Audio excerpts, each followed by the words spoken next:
இனிய வணக்கங்கள் அன்பு நண்பர்களே. மீண்டும் ஒரு புத்தம் புதிய நன்னாள் இறைமையின் வரமாக நமது தளத்தின் முதல் படிநிலையாக ஒரு நிமிட தியானத்திற்குள் பயணிக்க இருக்கின்றோம். கண்களை மெலிதாக மூடிக்கொள்வோம், கரங்களை கோர்த்துக்கொள்வோம். இப்பிரபஞ்ச பெருவெளியில் உள்ள இறைமைக்கு மனதார நன்றி பகிர கிடைத்த மற்றும் ஒரு அற்புதமான நன்னாள் இது. இப்பொழுது நாம் உச்சரிக்க இருக்கும் ஒவ்வொரு வார்த்தைகளுடன் நன்றி உணர்வினையும் கலந்து இறைமைக்கு சமர்ப்பணிக்கையாய் இன்றெடுத்து அன்றாடம் அமுதூட்டி அன்பாகவும் கருணையாகவும் மாறிப்போன அன்பு தாய்க்கு மனம் நிறைந்த நன்றி. ஒவ்வொரு நாளையும் ஒவ்வொரு பொழுதையும் தமது உழைப்பாலும் தியாகத்தாலும் குடும்பத்தை நிறைத்து அறிவாகவும் ஆற்றலாகவும் மாறிப்போன அன்பு தந்தைக்கு மனம் நிறைந்த நன்றி. பரிசுத்தமான இயற்கையை பரிசீலித்து சென்ற நம் முன்னோர்கள் ஒவ்வொருவருக்கும் மனம் நிறைந்த நன்றி. கற்பித்தல் என்னும் இனிய அனுபவங்கள் வாயிலாக அன்றாட பொழுதுகளை அர்த்தமுள்ளதாக்கும் ஆசிரிய பெருந்தகைகள் ஒவ்வொருவருக்கும் மனம் நிறைந்த நன்றி. இப்பிரபஞ்ச பூ உலகினுள் பயணித்துக் கொண்டிருக்கும் பயணிக்க இருக்கின்ற ஒவ்வொரு உயிருள்ள ஆன்மாக்களுக்கும் மனம் நிறைந்த நன்றி. உயிரற்ற பொருட்களாய் வாழ்வின் உடன் வழித்துணையாய் வாழ்வின் பாதையை என்றென்றும் நிறைக்கும் உயிரற்ற பொருட்களுக்கும் மனம் நிறைந்த நன்றி. இப்பிரபஞ்ச பூ உலகினை தமது பேரன்பாலும் பேரருளாலும் பேராசிராலும் ஆண்டு அரவணைத்து காத்து வரும் அந்த ஆண்டவனுக்கும் நன்றி.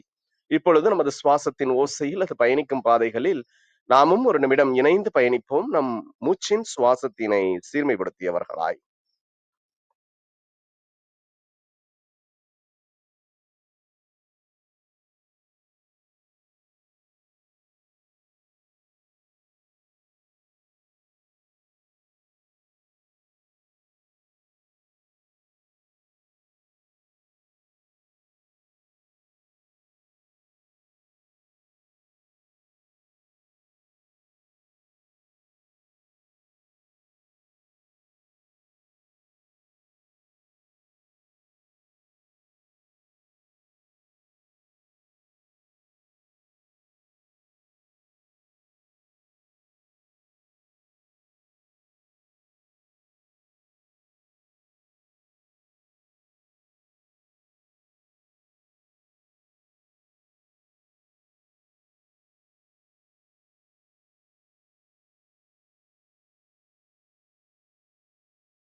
இப்பிரபஞ்ச பெருவெளியில் நீக்கமர நிறைந்திருக்கும் முடிவில்லா பரம்பொருளின் அன்போடும் அருளோடும் ஆசிரோடும் எங்கள் வாழ்வியல் சூழல் அன்றாடம் அர்த்தமுள்ள வகையில் சீருடனும் செம்மையுடனும் பண்பட்டு வருகின்றது. இதனால் இச்சமூகத்தின் சீரிய சிறந்த முன்மாதிரிகளாக நாங்கள் திகழ்வதோடு நில்லாமல் பல்வேறு சாதனைகளையும் அதன் வாயிலாக சரித்திரங்களையும் படைக்கும் அற்புத படைப்பாளிகளாக பரிணமிப்போம். இறைமைக்கு நன்றி. நமது நிகழ்வின் அடுத்த படிநிலையாக நேர்மறை சிந்தனைகளை நம்மிடையே விதைக்க இணைகின்றார் அன்பு தோழர் கற்பகவள்ளி அவர்கள். அவர்களை அன்புடன் வரவேற்போம். நன்றி. அனைவருக்கும் வணக்கம். இப்பிரபஞ்ச வெளியில் நீக்கமர நிறைந்திருக்கும் பரம்பொருளே, உம்மை வணங்குகின்றோம். உந்தன் அளப்பரிய அன்பால் எங்களுக்கு கிடைத்திட்ட பெற்றோர்கள், வழிகாட்டிகள், உற்றார், உறவினர்கள், நண்பர்கள் மற்றும் ஒவ்வொரு உயிருள்ள ஆன்மாக்கள் மற்றும் உயிரற்ற பொருட்களுக்காகவும் மனம் நிறைந்த நன்றி. உந்தன் அபரிமிதமான படைப்பால் இப்பூவுலகு உந்தன் எழில் நிறைந்த இயற்கையாலும் நிறை வளங்களாலும் நீடித்த நலங்களாலும் ஆகச்சிறந்த நேர்மறை எண்ணங்களாலும் இவ்வுன்னத உலகிலும் எங்கள் உயிர் துடிப்புள்ள உள்ளங்களிலும் நீக்கமர நிறைந்துள்ளது. உந்தன் அளப்பரிய அன்பினாலும் அருளினாலும் ஆசீராலும் நாங்கள் ஒவ்வொருவரும் உயர்ந்த உன்னதமான வாழ்வியல் பயணத்தை நிறைவுடனும் நிம்மதியுடனும் அன்றாடம் மேற்கொண்டு வருகின்றோம் ஆகச்சிறந்த வழிகளில். இதனால் நாங்கள் இச்சமூகத்தின் இன்றியமையாதவர்கள் என்பதையும் சீரிய வழியில் பயணிக்கும் அளவிற்கு ஆக்கப்பூர்வமான வழிகளில் எங்களை அன்றாடம் புதுப்பித்து வருகின்றோம். உந்தன் ஒப்பற்ற வழிநடத்துதலுடன் சிறுதுளி பெருவெள்ளமாகும் என்பதைப் போல் நாங்களும் சிறுக சிறுக சாதனை துளிகளை கோர்த்து வருங்கால சரித்திரத்தை ஆக்கப்பூர்வமான முன்னெடுப்புகளால் அலங்கரிக்கும் வரம் தாரும். அனைவருக்கும் நன்றி, அனைத்திற்கும் நன்றி, ஆண்டவனுக்கும் நன்றி.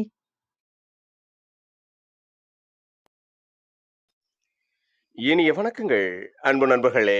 மீண்டும் ஒரு புத்தம் புதிய நன்னாள் இறைமையின் வரமாக நமது தளத்தின் 713வது நாள் நிகழ்விற்கு உங்கள் ஒவ்வொருவரையும் அன்புடன் வரவேற்பதில் பெருமகிழ்வு கொள்கின்றோம் நாங்கள். இந்த நாள் உங்களுக்கு ஆக சிறந்த நன்னாளாக அமைந்திடவும், நீங்கள் அடியெடுத்து வைக்கும் ஒவ்வொரு முயற்சிகளும் உங்களுக்கு ஆக சிறந்த வெற்றிகளை பரிசளிக்கவும் அன்பின் வாழ்த்துக்களை பகிர்ந்து கொள்வதில் பெருமகிழ்வு கொள்கின்றோம் நாங்கள். அன்பிற்கினிய நண்பர்களே, இந்த வாரம் முழுக்க நாம் வாளறிவன் என்ற ஒரு அற்புதமான தொகுப்பின் கீழ் நமது சிந்தனைகளை செழுமைப்படுத்தி வருகின்றோம். இந்த வாளறிவன் தொகுப்பில் வாளறிவன் தலைப்பில் இன்று நம்மிடையே சிறப்புரையாற்ற இணைய உள்ளார் அன்பு அம்மா தமிழ் பேராசிரியர் விந்திய கௌரி அவர்கள். செழுமையான கருத்துக்களை எப்பொழுதும் எளிமையான வகையில் நமக்கு சிறப்பாக பகிர்ந்தளிப்பதில் வல்லவராக இருப்பவர் அன்பு அம்மா தமிழ் பேராசிரியர் விந்திய கௌரி அவர்கள். இன்று நம்மிடையே வாளறிவன் என்ற ஒரு அற்புதமான தொகுப்பின் கீழும் தலைப்பின் கீழும் அற்புதமான சிறப்புரையாற்ற இருக்கின்றார். நமது இன்றைய நிகழ்வில் சிறப்பு அழைப்பாளராக இன்னும் சிறிது நேரத்தில் இணைய உள்ளார் அன்பு அம்மா அவர்கள். ஓரிரு நிமிடங்களில் நிகழ்வு துவங்கும். நன்றி.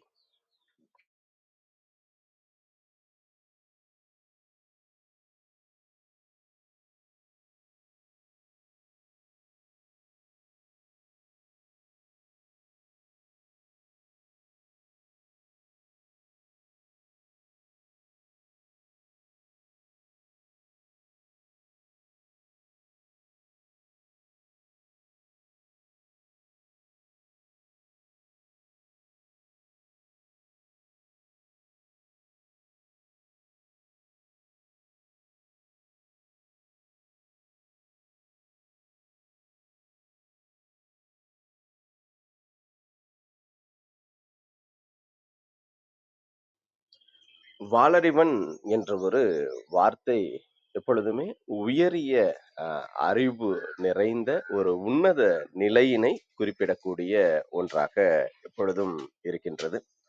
அது சார்ந்த சிறப்புரையை இன்று நம்மிடையே அன்பு அம்மா அவர்கள் வழங்குவதற்காக இணைந்துள்ளார்.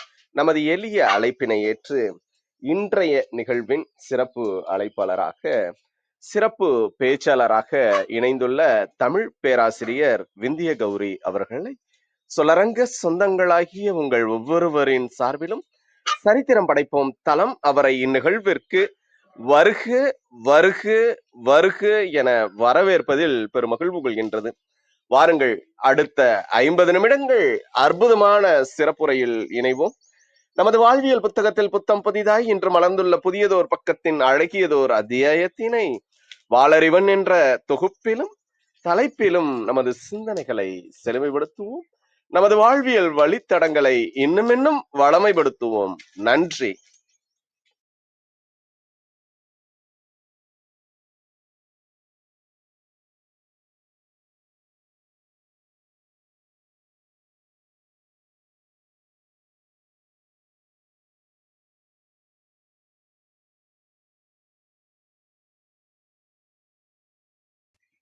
அம்மா வணக்கங்கம்மா.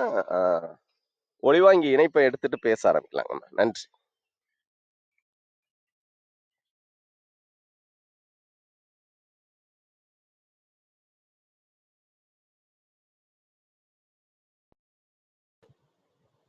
அனைவருக்கும் வணக்கம்.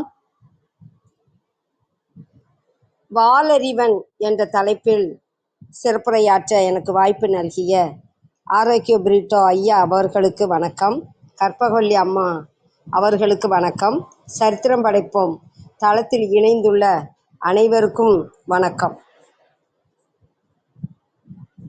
திருக்குறள். கற்ற அதனால் ஆய பயன் என்கொல் வாளறிவன் நற்றாள் தொழார் எனின். மேலான அறிவு வடிவாகிய ஆண்டவனை நினைக்கவில்லை என்றால் கற்றறிந்து தான் என்ன பயன்? ஒன்றுமில்லை. எனவே கற்றதன் பயன் கற்பித்தவனை போற்றி புகழ்வதுதான் என்பது பெறப்படும். வேண்டுதல் வேண்டாமை இலானடி சேர்ந்தாருக்கு யாண்டும் இடும்பை இல. விருப்பை விட்டவன் வெறுப்பை துறந்தவன் ஆண்டவன். அப்படிப்பட்டவனின் துணை கொண்டாருக்கு துன்பமே இல்லை. இருள் சேர் இருவினையும் சேரா இறைவன் பொருள் சேர் புகழ் புரிந்தார் மாட்டு. ஆண்டவனின் நிலையான புகழை போற்றி துதிப்பாரை எந்தவிதமான துன்பமும் தொடர்வதில்லை. பொறிவாயில் ஐந்தவித்தான் பொய்தீர் ஒழுக்க நெறி நின்றார் நீடு வாழ்வார். மனம் வாய் கண் மூக்கு செவி ஆகிய ஐம்புலன்களாலும் அடைகின்ற தீமையை விட்டவர்கள் நல்வழியில் சென்றவர்கள் நிலையான இன்பம் பெறுவர். தனக்குவமை இல்லாதான் தாழ் சேர்ந்தார்க்கு அல்லால் மனக்கவலை மாற்றல் அரிது. ஒப்பு உவமையற்ற ஆண்டவன் அடிபணிபவரை தவிர மற்றவர்க்கு மனத்துயர் போக்கிக் கொள்வது கஷ்டமாகும். அதாவது ஆண்டவன் அருள்வழி நடப்பவரை துன்பம் தொடர்வதில்லை. பிறவி பெருங்கடல் நீந்துவர் நீந்தார் இறைவன் அடி சேராதார். ஆண்டவன் அருள்வழி நடப்பவர்கள் பிறவி துன்பத்தில் இருந்து விடுபடுவர். மற்றவர்கள் பிறவி துன்பத்தில் உழல்வர். வாலறிவன் என்ற சொல்லுக்கு பொருள் மேலான அறிவு. மேலான அறிவு கொண்டவர் இறைவன். இச்சொல்லினுடைய பொருளை நாம் உணர்வோம். பேராசிரியர் ரா. மோகன் ஐயா எழுதிய தெய்வத்தமிழ் நூலிலிருந்து பல கருத்துக்களை உங்களோடு பகிர விளைகிறேன். நம்முடைய வாழ்வு மகத்துவமான மேன்மையான வாழ்வாக அமைவதற்கு மேலான அறிவை கொண்ட இறைவனை நாம் நாள்தோறும் ஒவ்வொரு பொழுதும் நினைக்க வேண்டும். அறிவால்தான் இவ்வுலகம் அருமையாக வளர்ச்சி அடைந்து வருகின்றது. அந்த அறிவு நமக்கு எதை கொடுக்கிறது என்றால், இவ்வுலகில் யார் முக்கியம், எது முக்கியம், எதை செய்தால் நன்மை, எதை செய்தால் தீமை, எல்லாவற்றையும் அறிந்து அறிவால் நாம் நல்வாழ்வு வாழ வேண்டும். நாமும் வாழ்ந்து மற்றவர்களையும் வாழ வைக்க வேண்டும். அந்த அறிவை கொடுப்பவன் இறைவன். அவனுடைய திருவடியை போற்றி புகழ்ந்து வழிபட்டு வாழ வேண்டும். ஆன்மீக வாழ்வின் அடிப்படை தேவை ஒருவன் தன்னைத்தான் அறிவது. வாலறிவன் என்ற சொல்லின் பொருள் சுய அறிவு. கிரேக்க நாட்டு தத்துவ ஞானி சாக்ரட்டிஸும் மனிதனே உன்னை நீ அறிவாயாக என்று மனிதனை சிந்திக்குமாறு வேண்டினார்.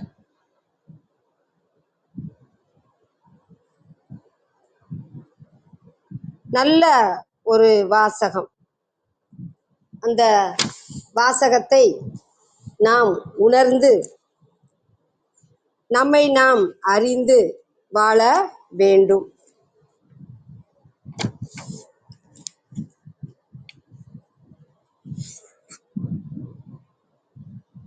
ஆன்மீக வாழ்வின் அடுத்த நிலை, இரண்டாவது படி, ஒருவன் தன்னுடைய குறைகளை உணர்ந்து அவற்றை நீக்கி வாழ முயலுதல். அதாவது தன்னைத்தானே திருத்திக் கொள்ளுதல். தன்னைத்தானே திருத்திக் கொள்வதே பிரதானம். தன்னை திருத்தி அமரராக செய்து கொள்க. அதுவே ஒருவன் செய்ய வேண்டிய தலைமை தொழில் என பாரதியார் தம் கட்டுரை ஒன்றில்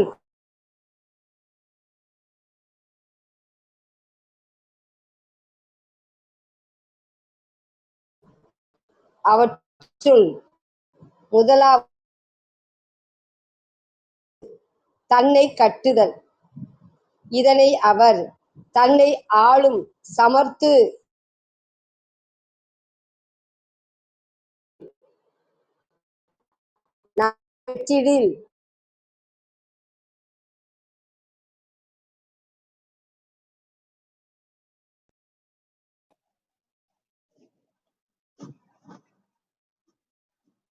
இந்திய கௌரி அம்மா, நீங்க பேசுறது விட்டு விட்டு கேக்குதுங்கம்மா.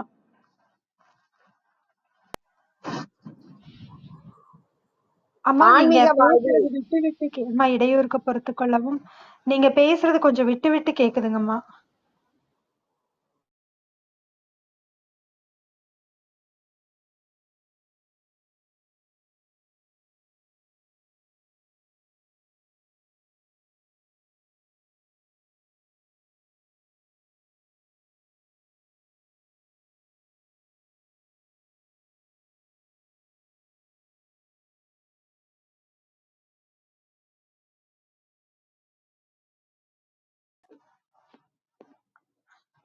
அம்மா உங்களோட மைக் மியூட்ல இருக்குங்கம்மா.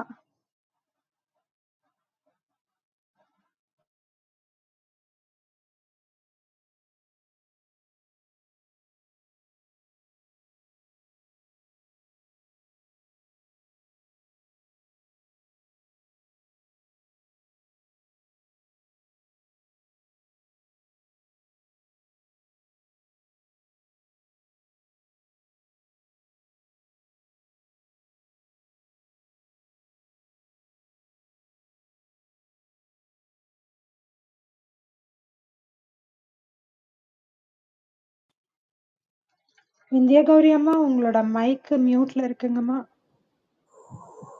ஆன்மீக வாழ்வில் தன்னை அறிதலின் தன்னைத்தான் ஆளும் தன்மையின் இன்றியமையாமையை ரமண மாமுனிவர் நிதாகன் கதை மூலம் தமக்கே உரிய பாணியில் விளக்கி செல்வார். தருக்க நெறியில் சிறந்து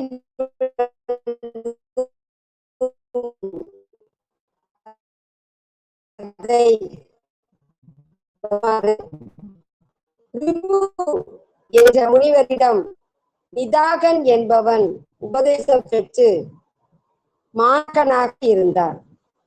அவன் நன்றாக படித்த அறிவாற்றல் உடையவன். ஆனாலும் இன்னும் அவன் மெய்ஞானம் பெறவில்லை. அவனை சோதனை செய்வதற்காக ஒரு நாள் ரிபு முனி ஒரு பட்டிக்காட்டானை போல வேடம் புனைந்து அவனிடம் சென்றார். அந்த சமயத்தில் அரசர் வீதியில் வந்து கொண்டிருந்தார். அந்த பவனியை நிதாகன் மிகவும் அகலோடு கவனித்துக் கொண்டிருந்தான். சென்ற ரிபு முனிவர் நிதாகனை பார்த்து, இது என்ன இவ்வளவு ஆரவாரம், இவ்வளவு கூட்டம் என்று கேட்டார்.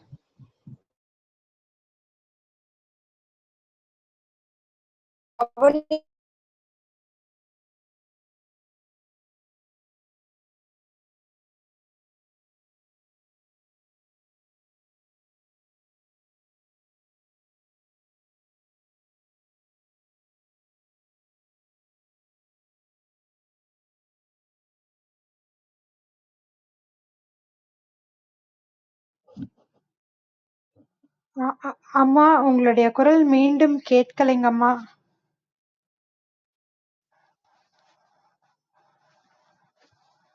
விந்திய கௌரி அம்மா உங்களுடைய குரல் மீண்டும் கேட்கல. பைத்தியக்காரா,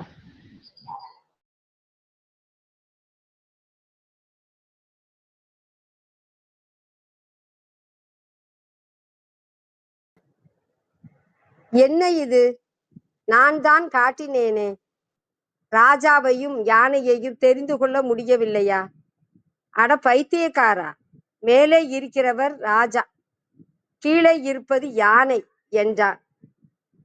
கோபித்துக் கொள்ள வேண்டாம், எனக்கு தெரியவில்லை, அதுதானே கேட்கிறேன். இப்போது தெரிந்து விட்டதா? நான் இன்னும் முட்டாளாகவே இருக்கிறேன். உன்னை கெஞ்சி கேட்டுக் கொள்கிறேன். ராஜா மேலே, யானை கீழே என்றாயே, மேல் கீழ் என்றால் என்ன? அதுவே எனக்கு தெரியவில்லையே. அட அடி முட்டாளே, பிரம்மாண்டமான யானையையும் காட்டினேன், ஆடை அணிந்த அரசனையும் காட்டினேன். மேலே இருக்கிற ராஜாவை உனக்கு தெரிந்து கொள்ள முடியவில்லை. மேல் கீழ் என்பதே தெரியவில்லை. கண்ணால் கண்டும் உனக்கு விளங்காவிட்டால் ஒரே ஒரு வழிதான் இருக்கிறது. எங்கே குனி என்றான் நிதாகன். அவனுக்கு கோபம் பொத்து கொண்டு வந்தது. பட்டிக்காட்டான் மறுபேச்சு பேசாமல் குனிந்தான். அவன் தோளில் மேல் நிதாகன் ஏறிக்கொண்டான். இப்போதாவது புரிகிறதா உனக்கு? நான் தான் ராஜா, நீதான் யானை. நான் மேலே இருக்கிறேன், நீ கீழே இருக்கிறாய். விளங்குகிறதா என்று படபடப்பாக கேட்டார். பட்டிக்காட்டான் நிதானத்தை இழக்கவில்லை. இல்லையே, இன்னும் தெளிவாகவில்லையே. ராஜா யானை இரண்டும் முதலில் விளங்கின. இப்போது மேல் கீழ் என்பவையும் ஒருவாறு புரிகின்றன. ஆனால் மற்றொரு சந்தேகம் அல்லவா வந்துவிட்டது. நான் மேல், நீ கீழ் என்றாயே. நான், நீ, இந்த இரண்டும் எனக்கு புரியவில்லை. இந்த இரண்டும் எவற்றை குறிக்கின்றன? அருள் கூர்ந்து இதையும் விளக்க வேண்டும் என்று கேட்டான். அதுவரைக்கும் நிதாகனுக்கு எளிமையாக இருந்தது. பட்டிக்காட்டாரை கண்டு ஏளனமாக இருந்தது. கோபமும் வந்தது. நான், நீ என்ற வேறுபாட்டை விளக்க வேண்டும் என்று பட்டிக்காட்டான் கேட்ட உடனே அவனுக்கே மலைப்பாக போய்விட்டது. நான், நீ என்று பேசினேன், அவற்றின் பொருள் என்ன? ராஜா யானை இரண்டையும் எளிதிலே காட்டிவிட்டேன். நான், நீ, இந்த இரண்டையும் எப்படி காட்டுவது? நான் இவற்றை உணர்ந்தேனா? என்னையே நான் உணரவில்லை போலத்தானே இருக்கிறது.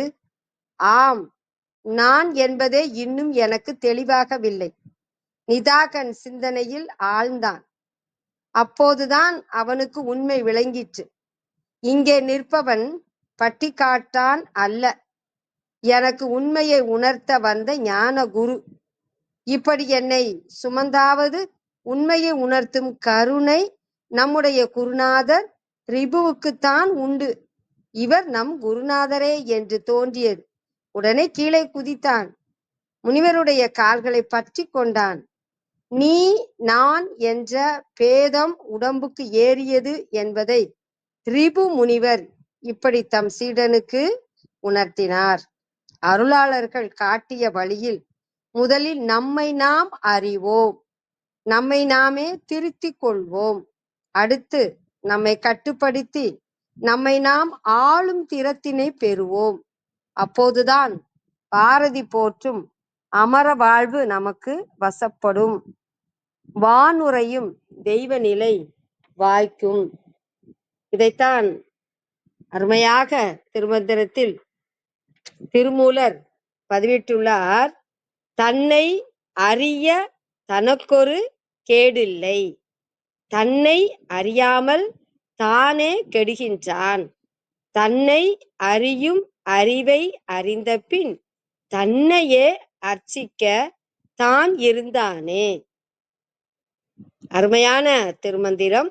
தன்னை அறிந்து இன்புறுதல் தான் இறை உணவிற்கு வழிகாட்டும் என்பது திருமூலரின் தத்துவம். இதற்கென உடலை வருத்தி கொள்ளாது உடல் நலம் பேணுவதையும் திருமூலர் வலியுறுத்துகிறார். நாம் உடல் நலம் பேணி மனநலத்தை நாள்தோறும் நல்ல வண்ணம் வைத்துக் கொண்டு இறை சிந்தனையோடு நாம் வாழ வேண்டும்.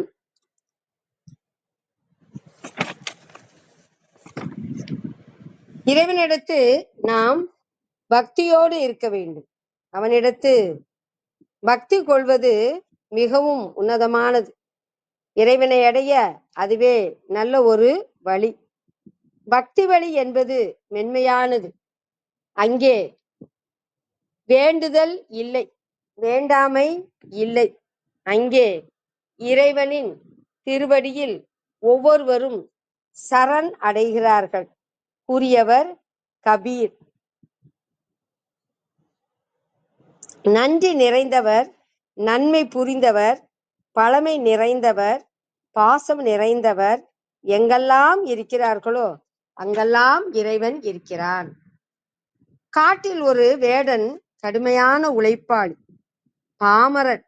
எது தேவையோ அதை முயற்சி செய்து பெற்று மன நிறைவுடன் வாழ்ந்து வந்தான். அங்கு ஒரு முனிவர். இறைவனை தரிசிப்பதே அவர் லட்சியம். கடுமையான தவத்தில் அவர் ஈடுபட்டு வந்தார்.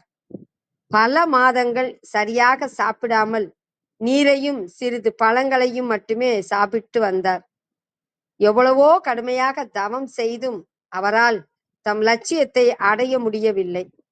தம் முயற்சியில் வெற்றி காணாமல் தளர்ந்த நடையுடன் காட்டின் வழியே போய்க் கொண்டிருந்தார். வேடன் அவரை பார்த்தான். மிகவும் களைப்பாக இருந்த அவரை பார்த்து அவனுக்கு பரிதாபம் ஏற்பட்டது. அவரிடம் சென்று வணங்கினான். முனிவரே, உங்களுக்கு என்ன தேவை? எதையாவது தேடிக் கொண்டிருக்கிறீர்களா? நான் உங்களுக்கு ஏதாவது உதவி செய்யலாமா? இந்த காட்டின் மூலை முடுக்கெல்லாம் எனக்கு அத்துப்படி. இங்கே எதை கேட்டாலும் என்னால் கொண்டு வர முடியும். உங்களுக்கு என்ன வேண்டும் என்று சொல்லுங்கள், நான் செய்கிறேன் என்றான். முனிவர் அவனை அன்புடன் பார்த்து, மகனே, நான் தேடுவது பரம்பொருளை. அவன் எங்கும் நிறைந்திருப்பவன். ஆனால் யார் கண்ணுக்கும் தெரிய மாட்டான். உன்னால் எனக்கு உதவ முடியாது என்றார். யாராக இருந்தால் என்ன? இந்த காட்டிலே இருப்பாரா? பார்க்க எப்படி இருப்பார்? எந்த மிருகத்தை போல இருப்பார்?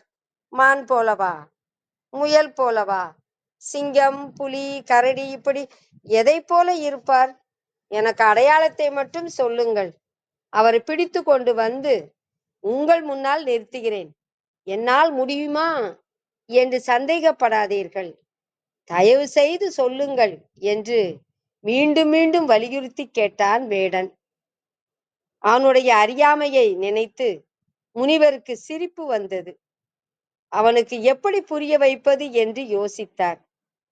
அடையாளம் மட்டும் சொல்லுங்கள் என்று மீண்டும் கேட்டான் வேடன். அவனுடைய அன்பு தொல்லையிலிருந்து மீள முனிவருக்கு ஒரு யோசனை தோன்றியது. மகனே, கேள். நான் தேடும் பரமன் சிங்கத்தின் தலையுடனும் மனித உடலுடனும் இருப்பார். நிச்சயமாக இந்த காட்டிலும் இருப்பார்.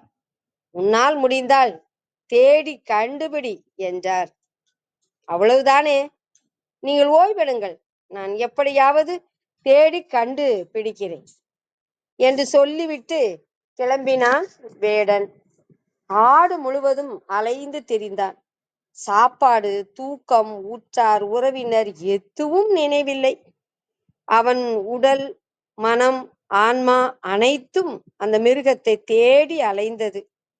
சிங்கத்தின் தலை, மனித உடல். திரும்ப திரும்ப அதையே சொல்லிக் கொண்டிருந்தான். இந்த காட்டில் எனக்கு தெரியாமல் இத்தனை நாளாய் இந்த மிருகம் ஒளிந்து கொண்டிருக்கிறது. எப்படியும் அதை கண்டுபிடித்தே தீருவேன். கடவுளே, எப்போது எதை தேடினாலும் எனக்கு உதவுவாயே, இப்போது ஏன் எனக்கு உதவ மறுக்கிறாய் என்று வருந்தினான். நாட்கள் கடந்தன. அவனுக்கு அந்த நினைவே இல்லை. சிங்கத்தின் தலை, மனித உடல். சிங்கத்தின் தலை, மனித உடல். சிங்கத்தின் தலை, மனித உடல். அவன் உடலின் ஒவ்வொரு அணுவிலும் அதே எண்ணம். கடைசியில் ஒரு நாள் அந்த மிருகம் அவன் கண்ணில் தென்பட்டது. அவனது தேடலின் தீவிரத்தால் கவரப்பட்ட கடவுள் சிங்கத்தின் தலையுடனும் மனித உடலுடனும் அவன் கண் முன்னே காட்சி அளித்தார். ஆஹா, மாட்டிக்கொண்டாயா? உன்னை விடமாட்டேன் என்று அலறியபடி தன் வலையை வீசினான். பரம்பொருள் அந்த வலையில் கட்டுண்டார். அவரை பிடித்து இழுத்தவாறே முனிவரிடம் ஓடினான். முனிவரே, இதோ நீங்கள் கேட்ட பரம்பொருள். நீங்கள் சொன்ன அதே அடையாளம். சிங்கத்தின் தலை, மனித உடல். என் வலையில் சிக்க வைத்து விட்டேன் என்று கூத்தாடினான். முனிவருக்கு அதிர்ச்சி. அவனையும் அவன் வலையையும் பார்த்தார். வலை ஒரு உருவத்தை சுற்றி இருப்பது போன்ற தோற்றம் தெரிந்தது. அந்த வலைக்குள் இருக்கும் உருவம் அவர் கண்ணுக்கு தெரியவில்லை. ஆனால் அவனுக்கு புரிந்து விட்டது. வலைக்குள் இருக்கும் உருவம் எது என்பது அவருக்கு புரிந்து விட்டது. வேடனை பார்த்தார். அவன் இத்தனை நாட்களும் குளிக்கவில்லை, பூஜை செய்யவில்லை, சாப்பிடவில்லை. தண்ணீர் கூட குடித்திருப்பானா? என்பது சந்தேகம்தான். அவன் முழு உடலும் ஒவ்வொரு அணுவும் தாம் சொன்ன பரம்பொருளை தேடுவதிலேயே ஈடுபட்டது என்பதை புரிந்து கொண்டான். வேடனின் கண்ணுக்கு கடவுள் தெரிகிறார். அவனுக்காக கடவுள் சிங்க முகமும் தனித்தலையுடனும் காட்சி தந்து விட்டார் என்பது அவருக்கு புரிந்தது. அவனுடைய தவம் தம்முடைய தவத்தை விட மேலானது என்பதும் புரிந்தது. முனிவரின் கண்களில் கண்ணீர் பெருக்கெடுத்தது. அவர் வேடனின் கால்களில் விழுந்தார்.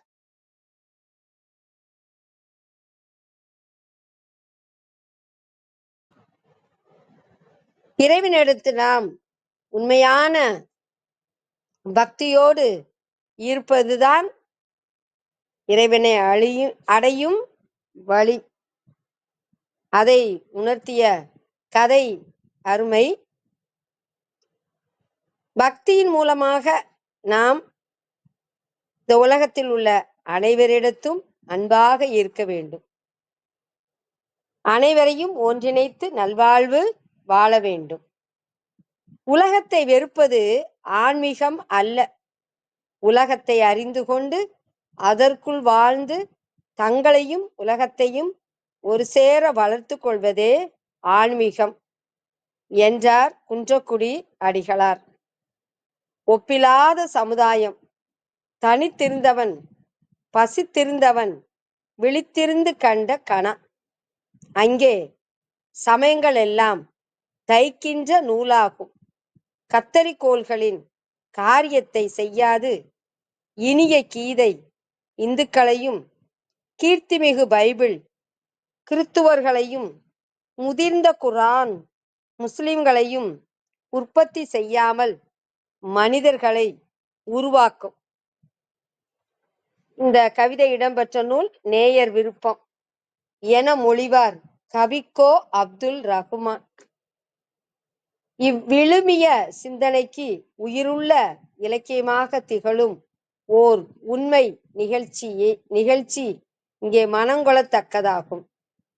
ஓர் ஊரிலே தையற்காரர் ஒருவர் இருந்தார். அவர் அதிகம் படிக்காதவர். ஆனால் கேள்வி ஞானத்திலும் இறை அன்பிலும் சிறந்தவராக விளங்கினார். ஆகவே அவ்வூர் மக்கள் தங்கள் பிரச்சனைகளுக்காக அவரிடம் சென்று நல்ல நியாயமான தீர்வுகளை பெறுவதுடன் மன அமைதியையும் பெற்று செல்வது வழக்கம். அவருடைய சொல்லும் செயலும் ஞானம் நிரம்பியன.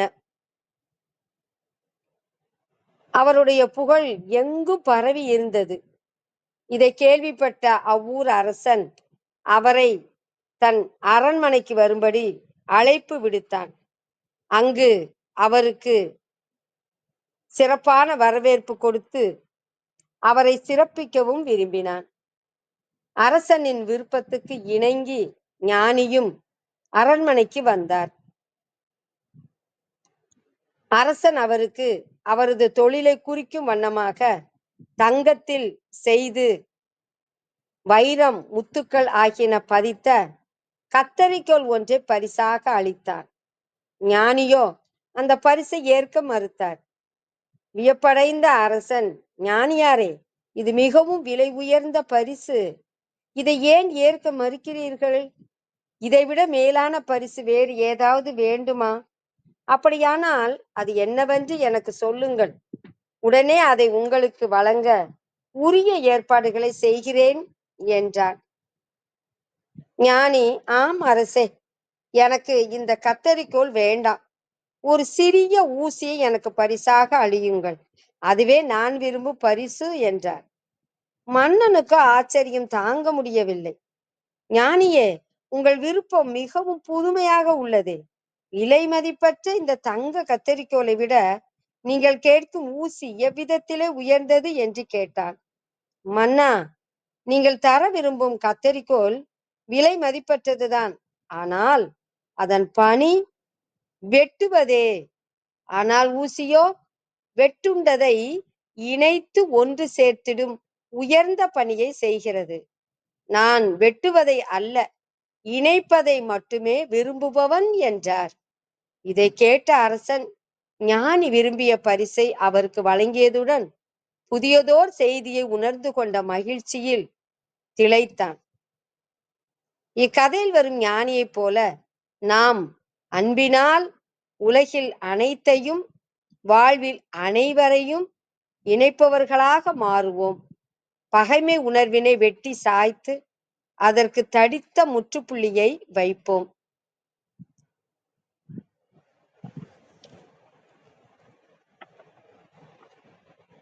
முக்தி அதன் பொருள் என்ன? சித்தி அதன் பொருள் என்ன? இரண்டும் எப்போது வாய்க்கும் என்பதை நாம் அறிந்து கொள்வோமா? மன ஒருமைப்பாடு இன்றி பல மணி நேரம் பிரார்த்தனை தியானம் செய்வதை விட 2 நிமிடங்கள் முழுமையான ஒருமைப்பட்ட மனத்துடன் பிரார்த்தனை தியானம் செய்வது நல்லது என்றார் அன்னை சாரதா தேவி. மனமென்னும் மாடு அடங்கில் தாண்டவ கோனே, முத்தி வாய்த்ததென்று என்னேடா தாண்டவ கோனே, சினமென்னும் பாம்பு இறந்தால் தாண்டவ கோனே, யாவும் சித்தி என்றே நினையேடா தாண்டவ கோனே, ஆசை என்னும் பசு மாலின் தாண்டவ கோனே, இந்த அண்டமெல்லாம் கண்டறிவாய் தாண்டவ கோனே என்பது இடைக்காட்டு சித்தர் வாக்கு. மனத்தை அடக்குவது எவ்வளவு அரிய முயற்சி என்பதை இந்த கதையால் உணர முடிகிறது.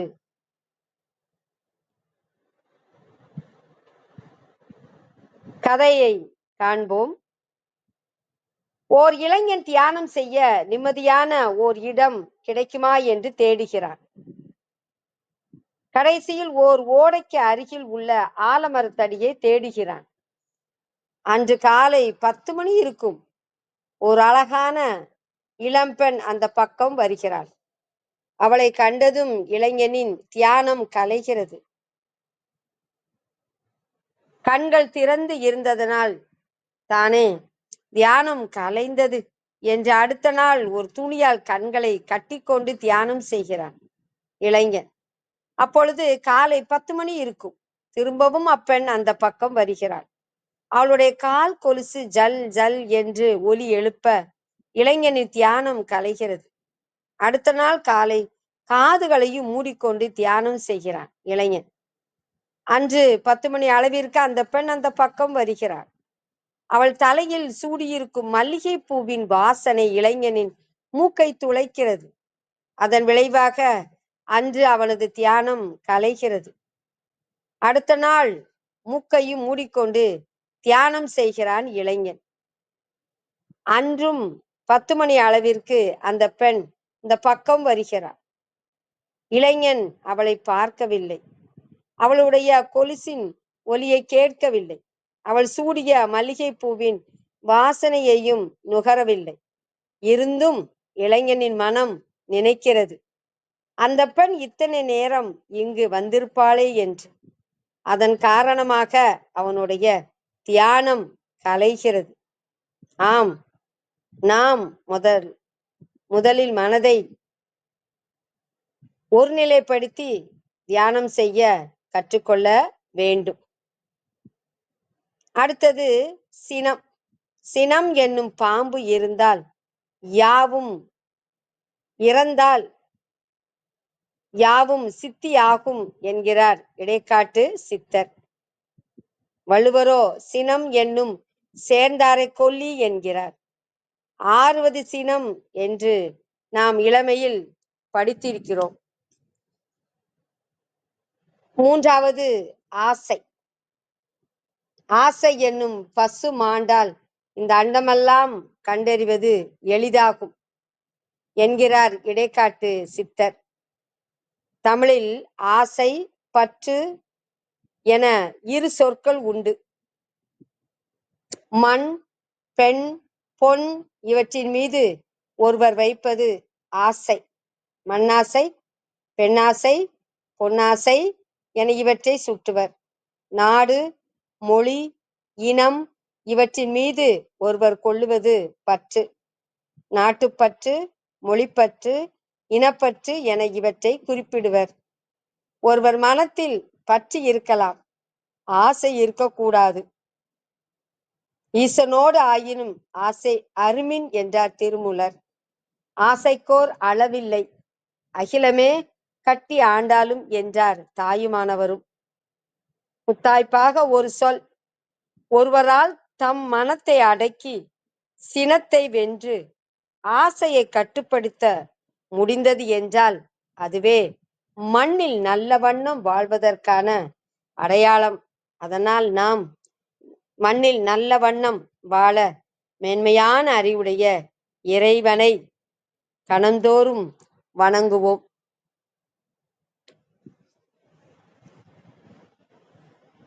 நில்லா உலகில் நிலைத்த சுகத்தை பெற நாம் எப்படி வாழ வேண்டும் பார்ப்போமா? வாழ்வில் நிம்மதியும் மகிழ்ச்சியும் நிலவ வேண்டும் என்றால், அமைதியும் இன்பமும் களிநடம் புரிய வேண்டும் என்றால், நாம் விட்டொழிக்க வேண்டிய, முற்றும் துறக்க வேண்டிய சொற்கள் 2 என துறவு அதிகாரத்தில் ரத்தின சுருக்கமாய் எடுத்துரைக்கிறார் வள்ளுவர். யான் எனது என்னும் செருக்கு அறுப்பான், வானோருக்கு உயர்ந்த உலகம் புகும். இக்கருத்தினை அழகுற உணர்த்தும் ஜென் கதை. ஷின் வம்சத்தை சேர்ந்த மன்னன் ஒருவன் இருந்தான். அவன் ஆட்சி சிறப்பாக இருந்தது. ஆயினும் அவன் மனத்தில் சற்றும் நிம்மதி இல்லை. நாளுக்கு நாள் மனச்சுமை அதிகரித்தது. கடைசியில் ஓர் ஊரில் ஜென் குரு ஒருவர் இருப்பதை கேள்விப்பட்டு அமைதியை நாடி அவரை தரிசிக்க சென்றான் மன்னன். அரச காரியங்கள் செவ்வனே நடக்கின்றனவா? ஆம் சுவாமி, ஒரு குறையும் இல்லை. மக்கள் துயரின்றி இருக்கிறார்களா? ஆஹா, எந்த குறையுமின்றி வாழ்ந்து வருகிறார்கள். அப்படியானால் உனக்கு என்ன குறை? என் மனத்தில் கொஞ்சம் கூட அமைதி இல்லையே என்றான் மன்னன் ஏக்கமாக. ஒன்று செய், உனது நாட்டை எனக்கு கொடுத்து விடு என்றார் குரு. ஆச்சரியப்பட்ட மன்னன், எடுத்துக்கொள்ளுங்கள் சுவாமி என்றான். சரி, நாட்டை எனக்கு கொடுத்து விட்டாய், நீ என்ன செய்வாய் என்று அமைதியாக கேட்டார் குரு. என் வழி செலவுக்கு கொஞ்சம் பொருள் எடுத்துக்கொண்டு எங்காவது சென்று விடுவேன் என்றான் மன்னன் சற்றும் தயக்கம் இல்லாமல். நாட்டையே எனக்கு தந்த பிறகு கஜானா என்னுடையது தானே, அதில் பொருள் எடுக்க உனக்கு ஏது உரிமை என்று அவனை மடக்கினார் குரு. திகைத்த மன்னன், தாங்கள் சொல்வது சரிதான், நான் இப்படியே புறப்படுகிறேன் என்றான் தீர்மானமாய். எங்கு போவாய்? குரு மன்னனை விடுவதாய் இல்லை. எங்காவது போய் ஏதாவது வேலை செய்து பிழைத்துக் கொள்வேன் எதற்கும் தயாராக இருந்தான் மன்னன். அந்த வேலையை என்னிடமே நீ செய்யலாமே என்ற குரு, என் பிரதிநிதியாக இந்த நாட்டை நீயே பராமரித்து வா. உன் செலவுக்கு அரண்மனை பொக்கிஷத்தில் இருந்து ஊதியம் பெற்றுக்கொள். எனக்கு எப்போது வசதிப்படுமோ அப்போது நான் வந்து கணக்கு வழக்குகளை சரிபார்த்து கொள்கிறேன் என்றார். சரி என்றபடி நாடு திரும்பினான் மன்னன். 2 ஆண்டுகள் உருண்டு ஓடின. திடீரென ஒரு நாள் குரு அரண்மனைக்கு வந்தார். மன்னர் ஓடி சென்று குருவை பணிந்து வரவேற்றான். குரு ஆசனத்தில் அமர்ந்தார். என்ன மன்னா, எப்படி இருக்கிறது நாடு? ஆஹா, கணக்கு வழக்குகள் எல்லாம் சரியாய் இருக்கின்றன, நீங்களே சரிபார்த்து கொள்ளுங்கள் எழுந்து இருந்தான் மன்னன். கணக்குகளை கொண்டு வர எழுந்த மன்னனை கையமர்த்தி தடுத்தார் குரு. கணக்குகள் இருக்கட்டும், உன் மனநிலை எப்படி இருக்கிறது? நிம்மதியாய் இருக்கிறது என்றான் மன்னன். ஏன்? புரியவில்லை மன்னனுக்கு. இதற்கு முன் நீ செய்த ஆட்சிக்கும் இந்த 2 ஆண்டு கால ஆட்சிக்கும் ஏதாவது மாறுதல் உண்டா? குரு நிதானமாய் கேட்டார். இல்லை என்றான் மன்னன் திகைப்புடன். அதே அரண்மனை, அதே அதிகாரிகள், அதே பரிபாலனம். ஆனால் இப்போது உனக்கு நிம்மதி இருக்கிறது, அப்போது இல்லையே. அது ஏன்? மன்னன் விழித்தான். குரு விளக்கினார். அப்போது இது உன்னுடையது என்று நீ இருந்தாய், இப்போது இது வேறொருவருடையது, நாம் வெறும் பிரதிநிதி என்று இருக்கிறாய். இது எனது இல்லை என்ற எண்ணம் ஏற்பட்டதுமே மனத்தின் துயரங்கள் விலகிவிட்டன. உண்மையில் இந்த உலகம் நமது அல்ல, படைத்தவன் யாரோ. இந்த உடல் நமது அல்ல, அழித்தவன் யாரோ. ஆகவே இது எனது அல்ல என்ற நினைப்புடன் நீயே ஆட்சி புரிந்து வா. அந்த பற்றற்ற மனநிலை உனக்கு வந்துவிட்டால் அரண்மனையோ, கானகமோ, காவலரோ, கள்வரோ எவர் நடுவில் இருந்தாலும் உன் மனதை துயரங்கள் அணுகா என்று கூறி விடைபெற்று கொண்டார் குரு. மன்னன் ஞானம் பெற்றான். ராஜ ரிஷியாக அரசு நடத்தினான். முத்தாய்ப்பாக, நில்லா உலகில் நிலைத்த சுகம் நீண்டு வளர்ந்திட நிலைத்திட பாரசீக பெருங்கவிஞர் உமார் கயாம் வலியுறுத்தும் வழிமுறை இதுதான். இல்லா பொருளுக்கு ஏங்காமல், இருக்கும் பொருளும் எண்ணாமல், எல்லாம் வல்ல எம்பெருமான் இறங்கி அளக்கும் படி வாங்கி நல்லார் அறிஞர் நட்பையும் நீ நாளும் நாளும் நாடுவையேல் நில்லா உலகில் நிலைத்த சுகம் நீண்டு வளரும் நிச்சயமே. அருமையான கவிதை. இந்த கவிதைப்படி நாம் வாழ்வில் வாழ்வோம். வாழ்க்கையில எது வேண்டும், எது வேண்டாம் என்பதை உணர்ந்து நாம் வாழ வேண்டும். அழியாத செல்வத்தை நாம் பெற வேண்டும். தமிழில் ஆசை, பற்று என இரு சொற்கள் உண்டு. சற்று முன்பு அதனை நாம் அறிந்தோம். மீண்டும் ஒரு முறை அறிவோம். ஒரு மனிதன் மண், பொன், பெண் ஆகியவற்றின் மீது கொள்வது ஆசை. மண்ணாசை, பொன்னாசை, பெண்ணாசை என இவை முறையே சுட்டப்பெறும். நாடு, மொழி, இறை ஆகியவற்றின் மீது ஒரு மனிதன் வைப்பது பற்று. நாட்டுப்பற்று, மொழிப்பற்று, இறைப்பற்று என இவை முறையே அழைக்கப்படும். விழுமியம் என்னும் நோக்கில் மதிப்பிடும் போது ஆசை என்பது சற்றே தாழ்ந்தது, பற்று என்பது உயர்ந்தது. ஆசை அருமீன்கள், ஆசை அருமீன்கள், ஈசனோடு ஆயினும் ஆசை அருமீன்கள். ஆசை படப்பட வரும் துன்பங்கள், ஆசை விட விட ஆனந்தம் ஆமே என்பது திருமந்திரம்.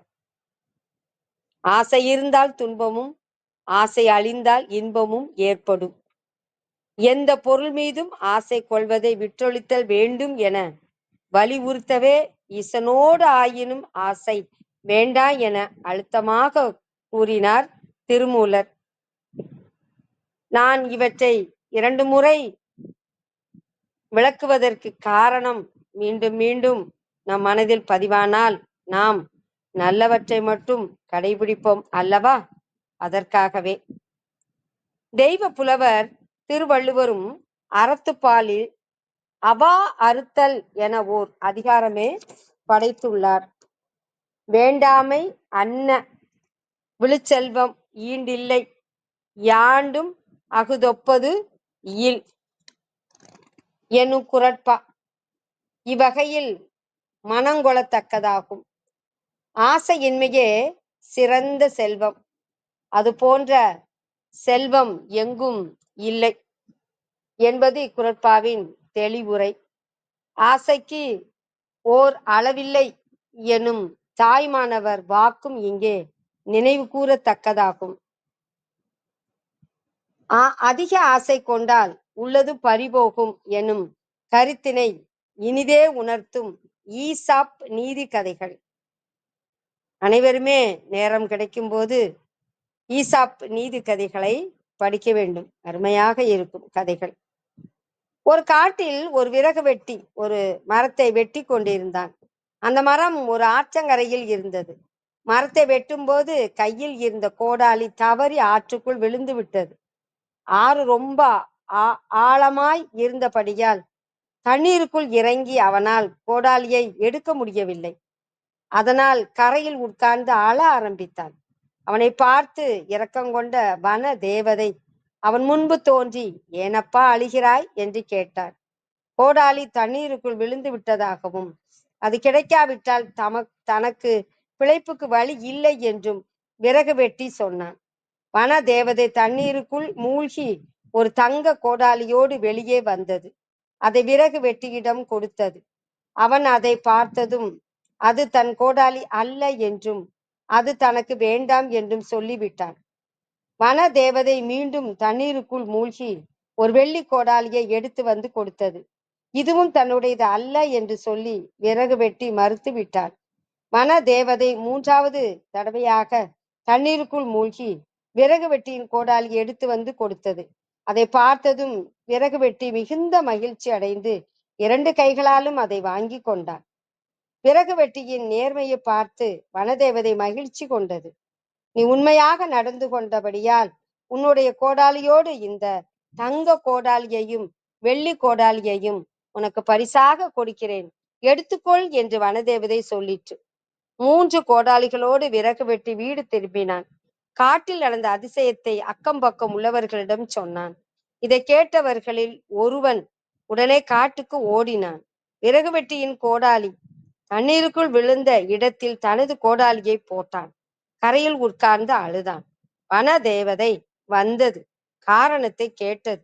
தண்ணீரில் மூழ்கி ஒரு தங்க கோடாலியை எடுத்து வந்து காட்டியது. அதை பார்த்த பேராசைக்காரன், ஆமாம் அதுதான் என்று சொல்லிக்கொண்டே அதை கைப்பற்ற போனான். உடனே தேவதை, ஓ பேராசைக்காரனே, உன் உள்ளத்தை அறியக்கூடிய உன் தெய்வத்தையா ஏமாற்ற பார்க்கிறாய்? உன்னுடைய கோடாலியை கூட உனக்கு கொடுக்க முடியாது, ஓடிப்போ என்று விரட்டியது. பேராசைக்காரன் வெறும் கையோடு வீடு திரும்பினான். நமக்கு வேண்டியதை நாம் இறைவனிடம் வாய்விட்டு கேட்க வேண்டும் என்பதில்லை. நமது உள்ள குறிப்பை அறிந்து அவனே கொடுப்பான். எனவே இறைவனிடம் ஆசை வைக்க வேண்டும் என்ற நியதி இல்லை. அவனிடம் வேண்டுகோள் விடுக்க வேண்டும் என்ற தேவையும் இல்லை. நமக்கு வேண்டத்தக்கது எது என்பதை இறைவனே நன்றாக அறிவான். வேண்ட முழுதும் தருவான் அவன். நாம் செய்ய வேண்டியது எல்லாம் வாழ்வில் எப்போதும் நேர்மையை பின்பற்றுவது, நாம் நம் உள்ளத்தை தூய்மையாக வைத்திருப்பது. கிரேக்க நாட்டு சிந்தனை சிற்பி சாக்ரட்டிஸின் வாழ்வில் இருந்து ஒரு உண்மை நிகழ்ச்சி. சாக்ரட்டிஸ் மிகவும் எளிமையானவர். ஆனால் நாள்தோறும் கடைக்கு செல்வார். எதுவுமே வாங்கி வர மாட்டார். கடையில் உள்ள பொருட்களை மட்டும் ஒருமுறை பார்த்துவிட்டு திரும்புவார். ஒரு நாள் அவருடைய சீடர்கள் அவரிடம் கேட்டார்கள், எந்த பொருளையும் நீங்கள் வாங்குவதில்லை, ஆனால் நாள்தோறும் கடைக்கு சென்று வருகிறீர்களே, என்ன காரணம்? அதற்கு சாக்ரட்டிஸ் சொன்ன பதில், எத்தனை பொருட்கள் இல்லாமல் என்னால் மகிழ்ச்சியாக இருக்க முடியும் என்பதை தெரிந்து கொள்வதற்காகத்தான் நான் நாள்தோறும் கடைக்கு சென்று வருகிறேன் என்றார். நான் தொடக்கத்திலே கூறினேன், நம்மை நாம் அறிந்து கொள்ள வேண்டும். நம்மை நாம் அறிந்தால்தான் இறைவனை வழிபட்டு இறைவனுடைய அருளை பெற முடியும். ஜென் குரு ஒருவர் எப்போதும் அமைதியாகவும் நிறைவாகவும் வாழ்ந்து கொண்டிருந்தவர். அவர் ஒரு கவலை என்று கதறியதும் கிடையாது, மகிழ்ச்சியாக துள்ளி குதித்ததும் கிடையாது.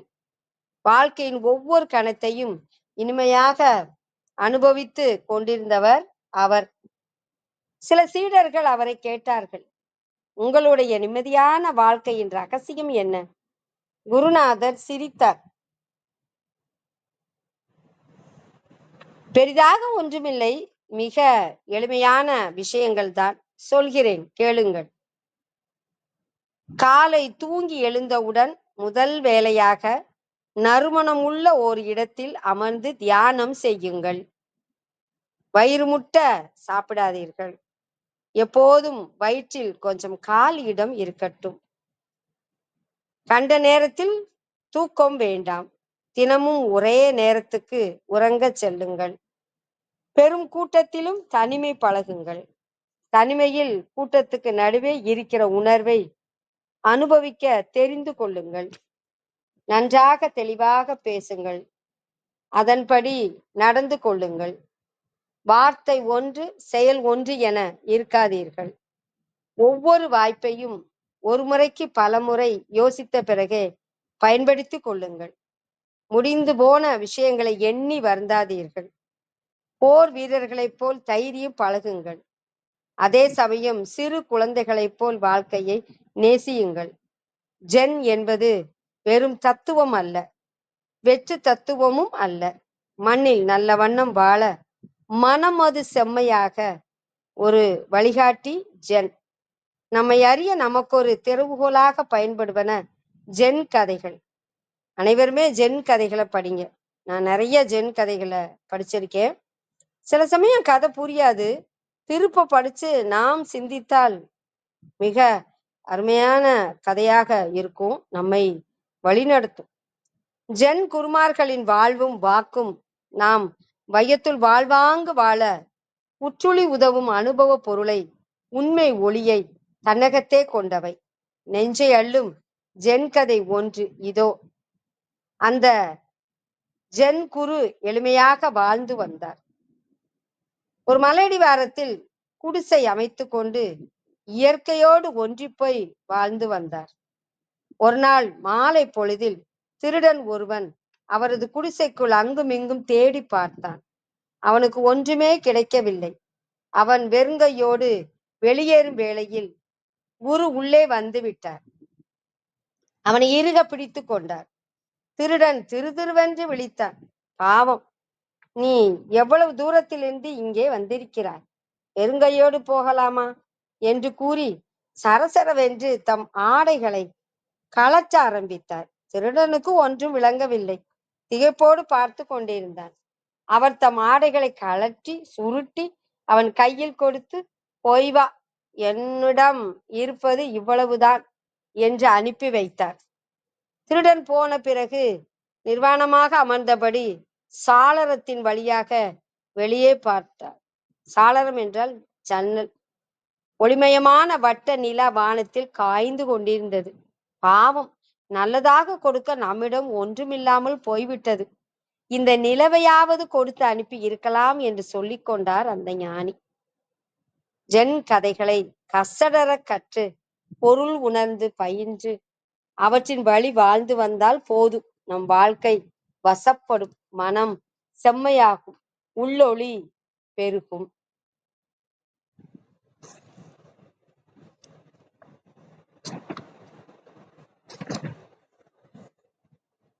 பாரதியார் போற்றும் ஆன்மீக விழுமியங்களை நாம் அறிவோம். பாரதியார் விநாயக பெருமானிடம் வேண்டும் வரங்கள் எவை என்பதை காண்போம். பாரதியார் போற்றும் ஆன்மீக நெறி அமரத்தன்மை எய்துவதை நோக்கமாக கொண்டது. அவர் விநாயக பெருமானிடம் வேண்டுவது இந்நிலையையே. எனக்கு வேண்டும் வரங்களை இசைப்பேன் கேளாய் கணபதி. மனத்தில் சலனம் இல்லாமல், மதியில் இருளை தோன்றாமல், நினைக்கும் பொழுது நின் மௌன நிலை வந்திட நீ செயல் வேண்டும். கணக்கும் செல்வம் 100 வயது இவையும் தர நீ கடவாயே. நினைக்கும் பொழுது நின் மௌன நிலை வந்திட நீ செயல் வேண்டும் என கேட்கும் பாரதியார் கூடவே கணக்கும் செல்வம் 100 வயது இவையும் தர நீ கடவாயே என விநாயக பெருமானிடம் வேண்டுவது நோக்கத்தக்கது. மௌன நிலை என்பது ஆன்மீக நெறி. நிறைந்த செல்வமும் நீண்ட வாழ்நாளும் உலகியலை கருத்தில் கொண்டவை. இதுவே பாரதியாரின் தனிப்பெரும் ஆளுமை பண்பு. பாரதியார் பராசக்தியிடம் வேண்டும் வரங்கள். அடி உன்னை கோடி முறை தொழுதேன், இனி வைய தலைமை எனக்கு அருள்வாய் என்று வைய தலைமையை அருளுமாறு பராசக்தியிடம் வேண்டும் பாரதியார். நின்னை சில வரங்கள் கேட்பேன், அவை நேரே இன்று எனக்கு தருவாய் என உரிமையோடு கேட்பன வருமாறு. என்றன் முன்னை தீய வினை பயன்கள் இன்னும் மூளாது அழிந்திடுதல் வேண்டும். இனி என்னை புதிய உயிராக்கி எனக்கு ஏதும் கவலையற செய்து மதி தன்னை மிக தெளிவு செய்து என்றும் சந்தோஷம் கொண்டிருக்க செய்வாய். வேண்டும் என்னும் தலைப்பில் பாடிய தோத்திர பாடலில் பாரதியார் 15 ஆன்மீக விழுமியங்களை பட்டியல் இட்டுள்ளார். அவற்றை நிரல்படுத்துகிறேன் நிறைவாக. மனதில் உறுதி வேண்டும், வாக்கினிலே இனிமை வேண்டும், நினைவு நல்லது வேண்டும், நெருங்கின பொருள் கைப்பட வேண்டும், கனவு மெய்ப்பட வேண்டும், கைவசமாவது விரைவில் வேண்டும், தனமும் இன்பமும் வேண்டும், தரணியிலே பெருமை வேண்டும், கண் திறந்திட வேண்டும், காரியத்தில் உறுதி வேண்டும், பெண் விடுதலை வேண்டும், பெரிய கடவுள் காக்க வேண்டும், மண் பயனுற வேண்டும், வானகம் இங்கு தென்பட வேண்டும், உண்மை நின்றிட வேண்டும். இவ்விழுமியங்களை வாழ்வியல் நோக்கில் சற்றே அலசி பார்க்கலாம். மனிதனை மாமனிதனாக உயர்த்துவதும் மனிதனாக தாழ்த்துவதும் அவனது எண்ணம் சொல் செயல் ஆகிய மூன்றே. மனதில் உறுதி, வாக்கினிலே இனிமை, நல்ல நினைவு இம்மூன்று ஆளுமை பண்புகள் கொண்டோரே வாழ்வில் உயர முடியும், சாதனை புரிய இயலும். உலகியல் வாழ்வில் பாரதியார் வலியுறுத்தும் அடிப்படை நெறி கனவும் காண வேண்டும், காரியமும் ஆற்ற வேண்டும், கனவு மெய்ப்படல், நெருங்கின பொருள் கைப்படல், விரைவில் கைவசமாதல் இவை மூன்றும் ஒன்றோடு ஒன்று தொடர்புடையவை, காரண காரிய முறையில் அமைபவை. பாரதியாரின் கருத்தியலில் உலகியல் வாழ்வில் வெற்றி பெற வேண்டும் என்றால் தனமும் இன்பமும் வேண்டும், நிலத்திற்கு சுமை என வாழாமல் தரணியிலே பெருமை பெற வேண்டும், அதற்கு கண் திறந்திட வேண்டும், கூடவே காரியத்தில் உறுதியும் வேண்டும். பாரதியார் பெரிதும் போற்றிய விடுதலைகள் பெண் விடுதலையும் மண் விடுதலையும், மிகவும் வலியுறுத்திய உணர்வுகள் தெய்வ பக்தியும் தேச பக்தியும்.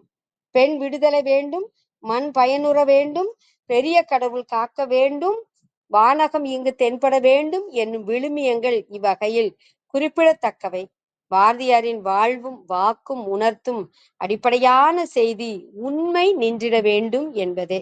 ரத்தின சுருக்கமான மொழியில் குறிப்பிடுவது என்றால், இன்று புதிதாய் பிறந்தோம் என்ற எண்ணத்தோடு இன்புற்று வாழ்வது, மண்ணிலே விண்ணை காண்பது என்னும் இரண்டுமே பாரதியார் போற்றும் ஆன்மீக வாழ்வின் அடிப்படையான இரு நெறிகள்.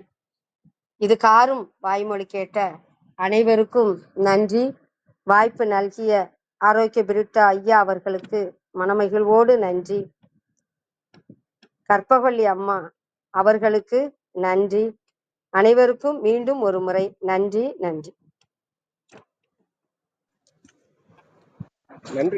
மிகவும் சிறப்பான ஒரு அற்புதமான சிறப்புரையை வாளறிவன் என்ற தொகுப்பிலும் தலைப்பிலும் அதிகாலை அன்பு பரிசாக வழங்கிய தருணங்களுக்காக சொலரங்க சொந்தங்களாகிய அன்பு நண்பர்கள் ஒவ்வொருவருடனும் இணைந்து சரித்திரம் படைப்போம் தளம் தங்களுக்கு மனம் நிறைந்த நன்றிகளையும் வாழ்த்துக்களையும் பாராட்டுகளையும் பகிர்ந்து கொள்வதில் பெருமகிழ்வு கொள்கின்றது.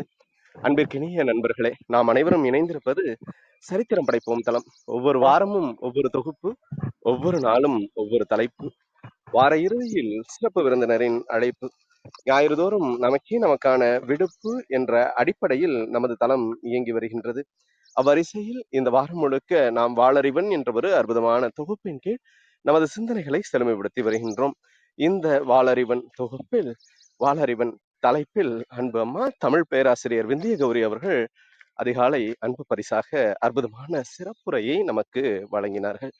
ஒவ்வொரு நாள் நிகழ்வுகளிலும் சரித்திரம் படைப்போம் தளத்தோடு இணைந்து பயணிக்கவும் நமது வாழ்வியல் வழித்தடங்களை இன்னும் வளப்படுத்திக் கொள்ளவும் அன்புடன் அழைக்கின்றோம்.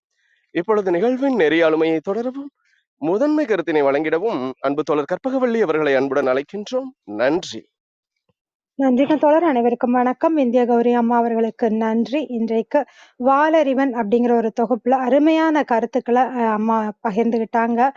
கற்றதனால் ஆய பயனின்குள் வாளறிவன் நற்றால் தொழாரர் எனின் அப்படின்ற அந்த ஒரு திருக்குறளோட தொடங்கினாங்க. நம்ம கற்றதனால் என்ன பயன் அப்படின்னா, நமக்கு யார் அந்த ஒரு அறிவை கொடுத்தார்களோ, அந்த கற்பித்தலை கொடுத்தார்களோ, அவர்களை தொழாமல் நமக்கு எந்த பயனுமே கிடையாது அப்படிங்கிறத சொன்னாங்க. வாலறிவன் அப்படின்னா, மேலான அறிவு அப்படின்னு பொருள் எடுத்துக்கலாம். அந்த மேலான அறிவை கொண்டவர் இறைவன் அப்படிங்கிறவரு.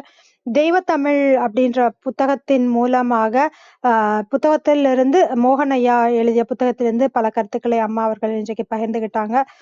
நம்ம மிக முக்கியமா நம்ம தெரிஞ்சுக்க வேண்டியது நம்மள பத்தி தான். அததான் உன்னை நீ அறிவாய்ன்னு சாக்ரட்டிஸ் சொல்றாரு. தன்னைத்தானே திருத்திக் கொள்வதுதான் ஆன்மீகத்துல மிகவும் முக்கியமான ஒரு விஷயம். அதே போல ஒரு முனிவர் சீடனுக்கு நான் என்றால் என்ன, நீ என்றால் என்ன அப்படிங்கறத விளக்குறாரு. ஏன்னா அது யானை மேல இருக்கு, நீ கீழ இருக்க அப்படின்லாம் சொல்லும் பொழுது, அப்ப கடைசியாக அந்த கேள்வி வருது. நான் அப்படிங்கிறது யாரு? நீ அப்படிங்கிறது யாருன்னு கேட்கும்போதுதான் அதோட உட்பொருள் அப்படிங்கிறது நமக்கு விளங்குது. தன்னை அறிய தனக்கு ஒரு கேடில்லை அப்படிங்கிறத திருமூலர் அவர்களும் சொல்றாரு. இறைவன் கிட்ட பக்தி கொள்றது அப்படிங்கிறது மிகவும் உன்னதமானது. பக்தி வழிதான் ரொம்ப ரொம்ப மேன்மையானது அப்படிங்கிறதையும் ஒரு கதை மூலமாக பகிர்ந்துக்கிறாங்க. ஒரு முனிவர் காட்டுல கடவுளை தேடி அலையறாரு. அவர் தேடினது கிடைக்கல அப்படிங்கும்போது தான் ஒரு அறிவாக தேடிட்டு இருந்தோம், அது கிடைக்கல அப்படின்ற ஒரு சோகத்துல அவரு போயிட்டு இருக்கும்போது வேடன் வந்து கேக்குறாரு, நீங்க என்ன தேடினீங்க அப்படிங்கிறது. அப்ப அந்த முனிவர் சொல்றாரு வேடன் கிட்ட, இல்லப்பா உனக்கு தெரியாது, நான் தேடுறது பரம்பொருள், உன்னால கண்டுபிடிக்க முடியாது அப்படின்னு சொல்லும்போது அந்த வேடன் சொல்றாரு, இல்ல நீங்க என்ன அடையாளம்னு சொல்லுங்க, நான் கண்டுபிடிக்கிறேன். அது விலங்கு மாதிரி இருக்குமா, என்னென்ன அடையாளம் இருக்குமோ அதை சொல்லுங்கன்னு விடாப்பிடியாக அந்த முனிவரை கேட்கும்போது அந்த முனிவர் சொல்றாரு, சிங்கத்தலையும் மனித உடலும் இருக்கும் அப்படின்னு சொல்லும்போது அந்த வேடன் எல்லா வேலையும் விட்டுட்டு உணவு, உறக்கம், ஓய்வு எதுவுமே இல்லாம எல்லா வேலையும் விட்டுட்டு தேடிக்கிட்டே இருக்கும்போது கடைசியாக அந்த கடவுளே சிங்க முகத்தோடும் மனித உடலோடும் காட்சி தரும்போது அதை வலையில போட்டு கட்டி எடுத்துட்டு முனிவர் கிட்ட கொண்டு வந்து கொடுக்கும்போது முனிவருக்கு ஆச்சரியமாயிடுச்சு. அப்ப இதுதான் இவ்வளவு ஒரு பொறுமையாக மற்றவர்களுக்காக தேடுறது இதுதான். அப்ப அப்படி ஒரு பொறுமையோடும் பக்தியோடும் இருந்தா கடவுள் கண்ணுக்கு தெரிவாரு, ஆனா நம்ம கண்ணுக்கு தெரியல அப்படின்னு சொல்லி அந்த முனிவர் சொல்றாரு. அப்ப அந்த பக்தி மார்க்கம் அப்படிங்கிறது எவ்வளவு முக்கியம் அப்படிங்கறத சொல்றாங்க. அடுத்ததாக ஒரு ஒரு மன்னர் ஒரு தையல்காரனுக்கு ஒரு கத்தரிக்கோல் கொடுக்கிறாரு. தங்க கத்தரிக்கோல் பரிசாக கொடுக்கிறார். ஆனால் அந்த தையல்காரர் என்ன சொல்றாருன்னா, எனக்கு ஊசி மட்டுமே போதும், இது வேண்டாம் அப்படிங்கும்போது, ஏன் கத்தரிக்கோல் அப்படிங்கிறது ரொம்ப விலை உயர்ந்தது, அதை ஏன் வேணாங்கிறீங்க போது, தங்க கத்தரிக்கோலாக இருந்தாலும் அது வெட்டதான் செய்யும். ஆனா ஊசி அப்படிங்கிறது எவ்வளவு சின்னதாக இருந்தாலும் அது இணைப்பது, அதனால எனக்கு ஊசிதான் வேணும் அப்படின்னு சொல்லி சொல்றாரு. மனிதர்களை பிரிப்பது அப்படிங்கிறது மிகவும் சுலபம், இணைப்பது மிக மிக கடினம். மிகவும் முக்கியமாக இன்றைக்கு தேவையான ஒன்று. நம்ம பல மணி நேர தியானமோ பிரார்த்தனையோ பண்றதை காட்டிலும் ஓரிரு நிமிடங்கள் மன ஒருமைப்படுத்தி நம்ம பிரார்த்தனை பண்றது தியானம் பண்றதோ தான் மிகவும் நல்லது அப்படிங்கறதையும் சொல்றாங்க. ஏன்னா ஒரு இளைஞன் பார்த்தா தியானம் பண்ணும்போது இளம் பெண் நடந்து போறா, அவளை பார்த்து தியானம் கலையுது, சரின்னு கண்ணை கட்டிட்டு படுத்தாக்கா அடுத்த நாள் அந்த கால் கொலுசோட ஓசை தொந்தரவு பண்ணுது. அப்ப காதையும் கட்டிக்கிறான். அதுக்கு அடுத்த நாள் பார்த்தா மூக்குல மல்லிகைப்பூ வாசனை வருது. அடுத்த நாள் மூக்கையும் கட்டிட்டு படுக்கும் பொழுது அதுக்கு அடுத்த நாள் அந்த பொண்ணு வந்தாளா இல்லையா, மணி 10 ஆச்சே அப்படிங்கிற யோசனைக்கு போகுது. அதனால தியானம் அப்படிங்கிறது பண்ணவே முடியல. அப்ப மனதை ஒரு முன்னிலைப்படுத்துதல் அப்படிங்கிறது நம்ம கிட்டதான் இருக்குது, வெளியிடத்துல இல்லங்கிறதையும் அழகா சொன்னாங்க. சினம் அப்படிங்கிறது சேர்ந்தாரை கொல்லக்கூடியதுன்னு திருவள்ளுவர் சொல்லியிருக்கிறாரு. மனதை அடக்கி, சினத்தை அடக்கி, ஆசையை அடக்கி மண்ணில் நல்ல வண்ணம் வாழலாம் அப்படிங்கிறதையும் அம்மா சொன்னாங்க. அடுத்ததாக ஒரு சிறிய கதை. ஒரு குரு மன்னனுக்கு இது ஒரு பற்று பற்றி சொல்ற ஒரு கதை. குரு மன்னன் கிட்ட கேக்குறாரு, ஏன் ரொம்ப சோகமா இருக்கீங்கும்போது அவர் ஒரு எதுலயுமே எனக்கு திருப்தி இல்லை அப்படின்னு சொல்லும்போது, மகிழ்ச்சி இல்லை அப்படிங்கும்போது அப்ப அவர் சொல்றாரு, அப்ப நீங்க இந்த நாட்டை எனக்கு கொடுத்துடுங்க அப்படின்னு குரு சொல்றாரு. வச்சுக்கோங்கன்னு உடனே மன்னர் கொடுத்துடுறாரு. அப்புறம் நீங்க என்ன பண்ணுவீங்க அப்படின்னு கேட்கும்போது மன்னர் சொல்றாரு, நான் கொஞ்சம் பொருள் எடுத்துட்டு நான் பாட்டுக்கு வழிச்செலவுக்கு எடுத்துட்டு நான் போயிடுவேன்னு சொல்லும்போது, இது நீங்க கொடுத்துட்டீங்க எல்லாத்தையுமே, கஜானா என்னுடையது, நீங்க எந்த பொருளையும் எடுக்க முடியாதுன்னு மன்னருக்கு புரியுது. ஆமாம், நான் எடுத்துக்க முடியாது அப்படின்னு சொல்றாரு. அப்ப முனிவர் என்ன சொல்றாருன்னா, அப்ப நீங்களே இருந்து கொஞ்ச நாள் இந்த ஆட்சி நடத்துங்க, நான் திரும்ப வந்து கேட்கும்போது கணக்கு வழக்கு எல்லாமே கொடுங்கன்னு சொல்லிடுறாரு. அப்புறம் 2 வருடங்கள் கழித்து அந்த முனிவர் வரும்போது கேட்கிறாரு, "நீங்க எப்படி இருக்கீங்கன்னு?" கேட்கும்போது, "நான் மகிழ்ச்சியா இருக்கேன். நான் நிம்மதியா இருக்கேன்." அப்படின்னு சொல்றாரு. ஏன் அப்படிங்க கணக்கு வழக்கெல்லாம் குடுக்கும்போது முனிவர் சொல்றாரு, "இல்ல ம் அ இந்த இதே வேலைய தான் நீங்க முன்னாடியும் பார்த்துட்டு இருந்தீங்க. இப்பவும் அதே தான் பார்த்துட்டு இருக்கீங்க. அப்ப எங்க உங்களோட மகிழ்ச்சியும், நிம்மதியும் இருக்கு அப்படின்னா, இது என்னுடையது அல்ல அப்படிங்கிற ஒரு பற்று விலகும்போது, நீங்க மகிழ்ச்சியோட இருக்கீங்க." அப்படின்னு சொல்லி அந்த பற்று இல்லாத ஒரு மனநிலையை ரொம்ப அழகாக விளக்குறாங்க. பற்று அப்படின்னா நம்ம ஒரு உயர்ந்தது அப்படிங்கிறதும், ஆசையை தாழ்ந்தது அப்படிங்கிறதும் ஒரு விழுமியமா நம்ம சொல்றோம். அந்த அவா அறுத்தல் அப்படிங்கிறத தான் திருவள்ளுவர் ஒரு அதிகாரமாகவே கொடுத்திருக்கிறார். ஈசாப் நீதி கதைகள் படிக்கலாம். அது நிறைய செய்திகளை நமக்கு சொல்லும். அடிக்கடி நானும் படிப்பேன்னு அம்மா சொன்னாங்க. இந்த ஒரு கோடாலி கதை நம்ம எல்லாருமே கேட்டிருப்போம். அத ஒரு கோடாலி அ ஆத்துல விழம்போது அந்த தேவதை வந்து கோடாலி கொடுக்கும். தங்க கோடாலி, வெள்ளி கோடாலியும் எனக்கு வேண்டாம் என்னுடையதல்லன்னு சொல்லி அந்த மரத்தாலான கோடாலிய வாங்கிட்டு அந்த போகும்போது அவரு இந்த 3மே நீ வச்சுக்கோ அப்டி சொல்லி கொடுக்கும் அந்த தேவதை. அதே பார்த்துட்டு ம் அ கேட்டுட்டு இருந்த இன்னொரு விறகு வெட்டியும் அதே மாதிரி போய் தன் கோடாலிய போடும்போது, அ ஆசை அடுத்தவர்கள் பொருளுக்கு ஆசைப்படக்கூடாது அப்டின்னு சொல்லி அந்த தேவதை மறைஞ்சு போயிடும். அப்ப நம்ம உள்ள குறிப்பு என்னவோ அத அறிந்து நம்ம இறைவன் நமக்கு தேவையானதை கொடுப்பாரு. மற்றவர்களின் பொருளுக்கு நாம் ஆசைப்படக்கூடாது. நம்ம எத்தன பொருள்கள் அம் அ இல்லாம நான் மகிழ்ச்சியாக இருக்க முடியும் அப்படிங்கிறத சாக்ரடீஸ் போய் ஒவ்வொரு கடையா போய் பார்த்து தெரிஞ்சுக்கிறார். எதுக்கு போறீங்க அப்படிங்கும்போது, இவ்வளவெல்லாம் இல்லாமயும் நான் மகிழ்ச்சியாக இருக்க முடியுமான்னு நான் அடிக்கடி வந்து பார்த்துக்கிறேன் அப்படின்னு சொல்லி சொல்றாரு.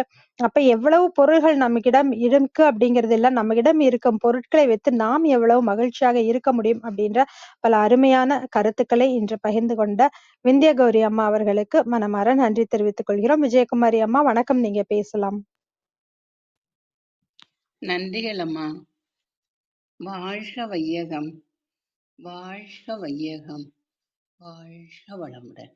குருவாழ்க, குருவே துணை. சரித்திரம் படைப்போம் தலத்திற்கு நன்றி. அதை எடுத்து தினந்தோறும் சரித்திரம் படைத்துக் கொண்டிருக்கும் அனைத்து அன்பு உள்ளங்களுக்கும் என் மனமார்ந்த நன்றிகளும் வாழ்த்துக்களும். வாங்க வாழ்த்து பயனுக்கும் போயிடலாம். கண்களை மூடி அமர்ந்துக்குவோம்.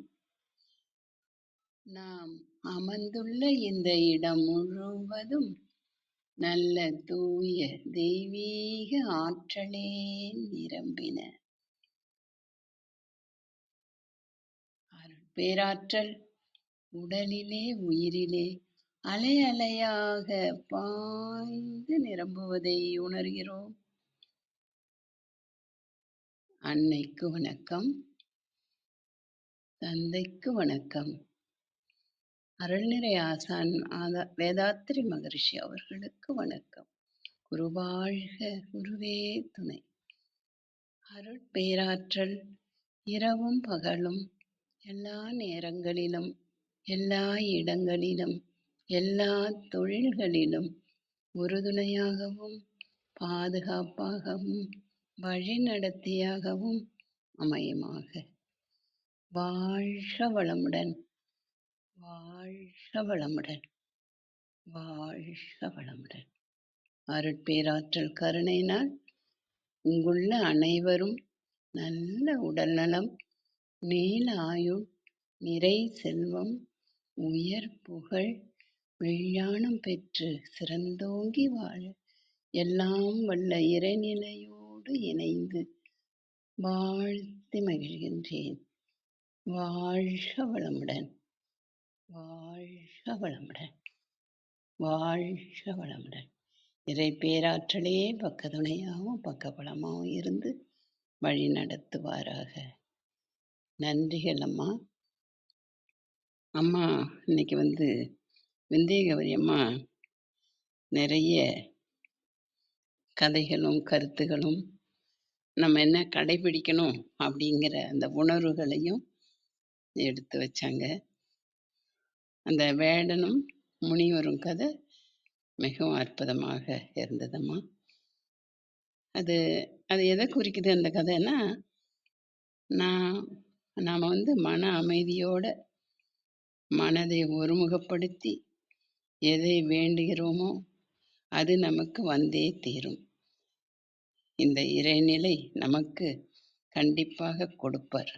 அதுக்கு நாம் ஒரு அட்சய பாத்திரமாக இருந்து எப்படிலாம் இருக்கணும்னா, கோபம், பொய், பொறாமை, களவு, அதிகாரம், இன்னும் நிறைய இருக்கு. அது எல்லாம் நம்ம வந்து களைஞ்சிட்டு அன்பு, நன்றி, கருணை அந்த மனசோட இருந்து மனிதன் மேன்மை அடையலாம். நம்ம வந்து எந்த அளவுக்கு அமைதியா மனச வச்சுக்கிறோமோ, அந்த அளவுக்கு இறைநிலை நமக்கு கொடுக்கும்.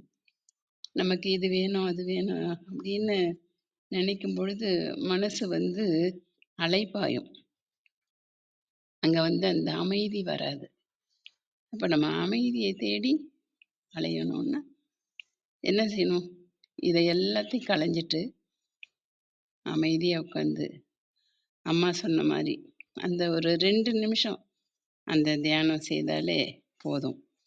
மனசு வந்து அந்த தியானத்துல என்ன கிடைக்கும்னா, நமக்கு ஒண்ணுமே வேணாம்பா, நிம்மதி போதும். அந்த நிம்மதி வந்து தியானத்துல கிடைக்கும். அததான் அம்மா வந்து கதை மூலியமா சொன்னாங்க. அந்த அமைதி கிடைச்சிட்டுது அப்படின்னா, வாழ்க்கையில நமக்கு என்னென்ன வேணும்னு நமக்கே புரிஞ்சிடும். அடுத்தவங்க பொருளுக்கு நம்ம ஆசை வைக்க மாட்டோம். வேண்டாததெல்லாம் நம்ம வந்து சேராது. இதுக்கு தான் வந்து தியானம் பண்ணணும். தியானம் பண்ண பண்ண நம்ம ஒருநிலைப்பட்டுடுவோம். ஒருநிலைப்பட்டு நம்ம கண்ணு முன்னாடி எது நடந்தாலும் சரி, அது இறைவன் நடத்தி வைக்கிறார். அத வந்து நம்ம வேடிக்கை பார்க்கணும். அது உள்ள போயிட்டு நம்மள வந்து முழுமையா வந்து கஷ்டப்படுத்திக்க கூடாது. இந்த மன ஓர்மை நிலைய அம்மா அருமையா எடுத்து சொன்னீங்கம்மா. அந்த தவத்தை அடையிறதுக்கு நம்ம எப்படிலாம் இருக்கணும் அப்படிங்கிறதையும் கதை வடிவா சொன்னீங்க. ரொம்ப நன்றிகளம்மா. அமைதியும் மகிழ்ச்சியும் வேண்டும் என்றால் நாம எப்படி இருக்க வேண்டும்னு அற்புதமாக நமக்கு புரிய வைத்த அம்மா விந்திய கௌரி அம்மாவுக்கு மனமார்ந்த நன்றிகள் அம்மா. இந்த விறகு வெட்டி கதை வந்து ரேவதி அம்மா சொன்ன மாதிரி நமக்கு முன்னாடியே தெரிஞ்சது தான். இருந்தாலும் அதை உபயோகிக்க வேண்டிய இடத்துல அம்மா எடுத்து கூறி மீண்டும் நம்மளை புதுப்பிச்சிருக்காங்கன்னு தான் நான் சொல்லுவேன். நன்றிகள் அம்மா. அம்மா அவங்க நல்ல உடல் நலம், நீல ஆயுள், நிறை செல்வம், உயர் புகழ், மெய்ஞானம் பெற்று சிறந்தோங்கி வாழ வேண்டும். வாழ்க வளமுடன், வாழ்க வளமுடன், வாழ்க வளமுடன். நன்றிகள் அம்மா. நன்றிகள் அம்மா. ரேவதி தொடர். உங்கள் அன்பான வாழ்த்துக்கும் கருத்துக்களுக்கும் மிக்க நன்றிங்க அம்மா. நித்யா தேவி வணக்கம், நீங்க பேசலாம். அனைவருக்கும் உற்சாகமான காலை வணக்கம். நல்ல சிறப்பான தகவல்கள், பல கதைகள், ஈசனோட ஆயினும் கூட ஆசை அறிமீன்கள் கதை எல்லாமே அருமையா இருந்தது. அதுல உள்ள கருத்துருக்களும் ரொம்ப அருமையா இருந்துச்சு. எனக்கு இந்த கோடாரி கதை நம்ம சின்ன பிள்ளையில படிக்கும் பொழுது அதே விளைவு வந்தது. மறுபடியும் இதை மாற்றி யோசித்த மாதிரி ஒரு கதை படித்த நினைவு இருந்தது. அந்த 3 கோடாரியும் தங்கத்தையும் வெள்ளியும் கொடுத்துட்டு நீ இதை வித்துட்டு வேற தொழில் பண்ணு. ஏன்னா நான் வனதேவதை. இந்த வனத்துல வந்து இன்னைக்கு வனம்னு சொல்றோம்னா இந்த காடுகள்ல இருக்கக்கூடிய மரங்களும் செடி கொடிகளுக்கும் சொந்தமானது. அதனால நீ என்ன பண்ணிடுற, இந்த தொழிலை விட்டுட்டு வேற பிழைப்பு தேடிக்கொள் அப்படின்னு அதை விட்டு சொல்லி கொடுப்போம். அந்த மாதிரி ஒரு கதை படித்த நினைவு. அந்த ஒரு பொண்ணு வருவாள்ல, அதை பார்த்துட்டு அந்த மனசு குரங்கு மாதிரி அலையுமே, அந்த கதையும் ரொம்ப அருமையா இருந்துச்சு. அப்புறம் கடவுளை தேடி போனப்ப சிங்க முகமும் மனித உடலும் கொண்ட அந்த கதையும் ரொம்ப அருமையா இருந்துச்சு. எதெல்லாம் வேண்டும் அப்படின்னு சொல்லிட்டு இறுதியா வாசித்த விஷயமும் ஒவ்வொன்றையும் பொறுமையா, இணைய சிக்கல் இருந்தா கூட நம்ம எடுத்த தொழில சிறப்பா செய்யணும்னு சொல்லிட்டு மற்றொரு தொலைபேசி வழியாக வந்து நல்லதொரு தலைப்பை தந்தீங்கம்மா. இதெல்லாம் திடீர் அழைப்புல ஏத்து வந்து செய்யறதுன்றது ரொம்ப பெரிய விஷயம். அதுல நல்ல தகவல்களை செவ்வனே அடிச்சு சிறப்புற செய்யணும். நம்ம செயல் சிறப்பா செய்யணும். ஒவ்வொன்னையும் நம்ம எப்படி தியானம் பண்ணணும், நம்ம எப்படி தூங்குறோமா, பகல் தூக்கம் தேவையா உனக்கு, வயிறு முட்டை திங்கணுமா, நீ எதை சிந்திச்சுட்டு இருக்க, போனதையே சிந்திச்சுட்டு இருந்து என்ன பண்ண போற. இப்படி நான் சில ஜென் கதைகள்லாம் படிப்பேன், நீங்களும் கொஞ்சம் படிங்களேன், அடுத்து அதை பத்தி தெரிஞ்சுக்கங்க. எல்லாம் சொன்னது ரொம்ப அருமையா இருந்துச்சு, கேட்டுட்டே இருக்கணும் போல இருந்துச்சு. மென்மேலும் வளர வேண்டும் அம்மா. வாழ்த்துக்கள். நன்றி, வணக்கம். வாய்ப்பிற்கு. உங்கள் அன்பான வாழ்த்துக்கும் கருத்துக்களுக்கும் மிக்க நன்றி. சரவணன் கண்ணா வணக்கம், நீங்க பேசலாம்.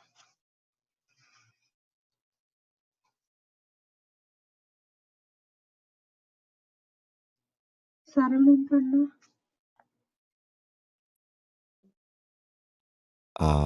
அனைவருக்கும் வணக்கம்.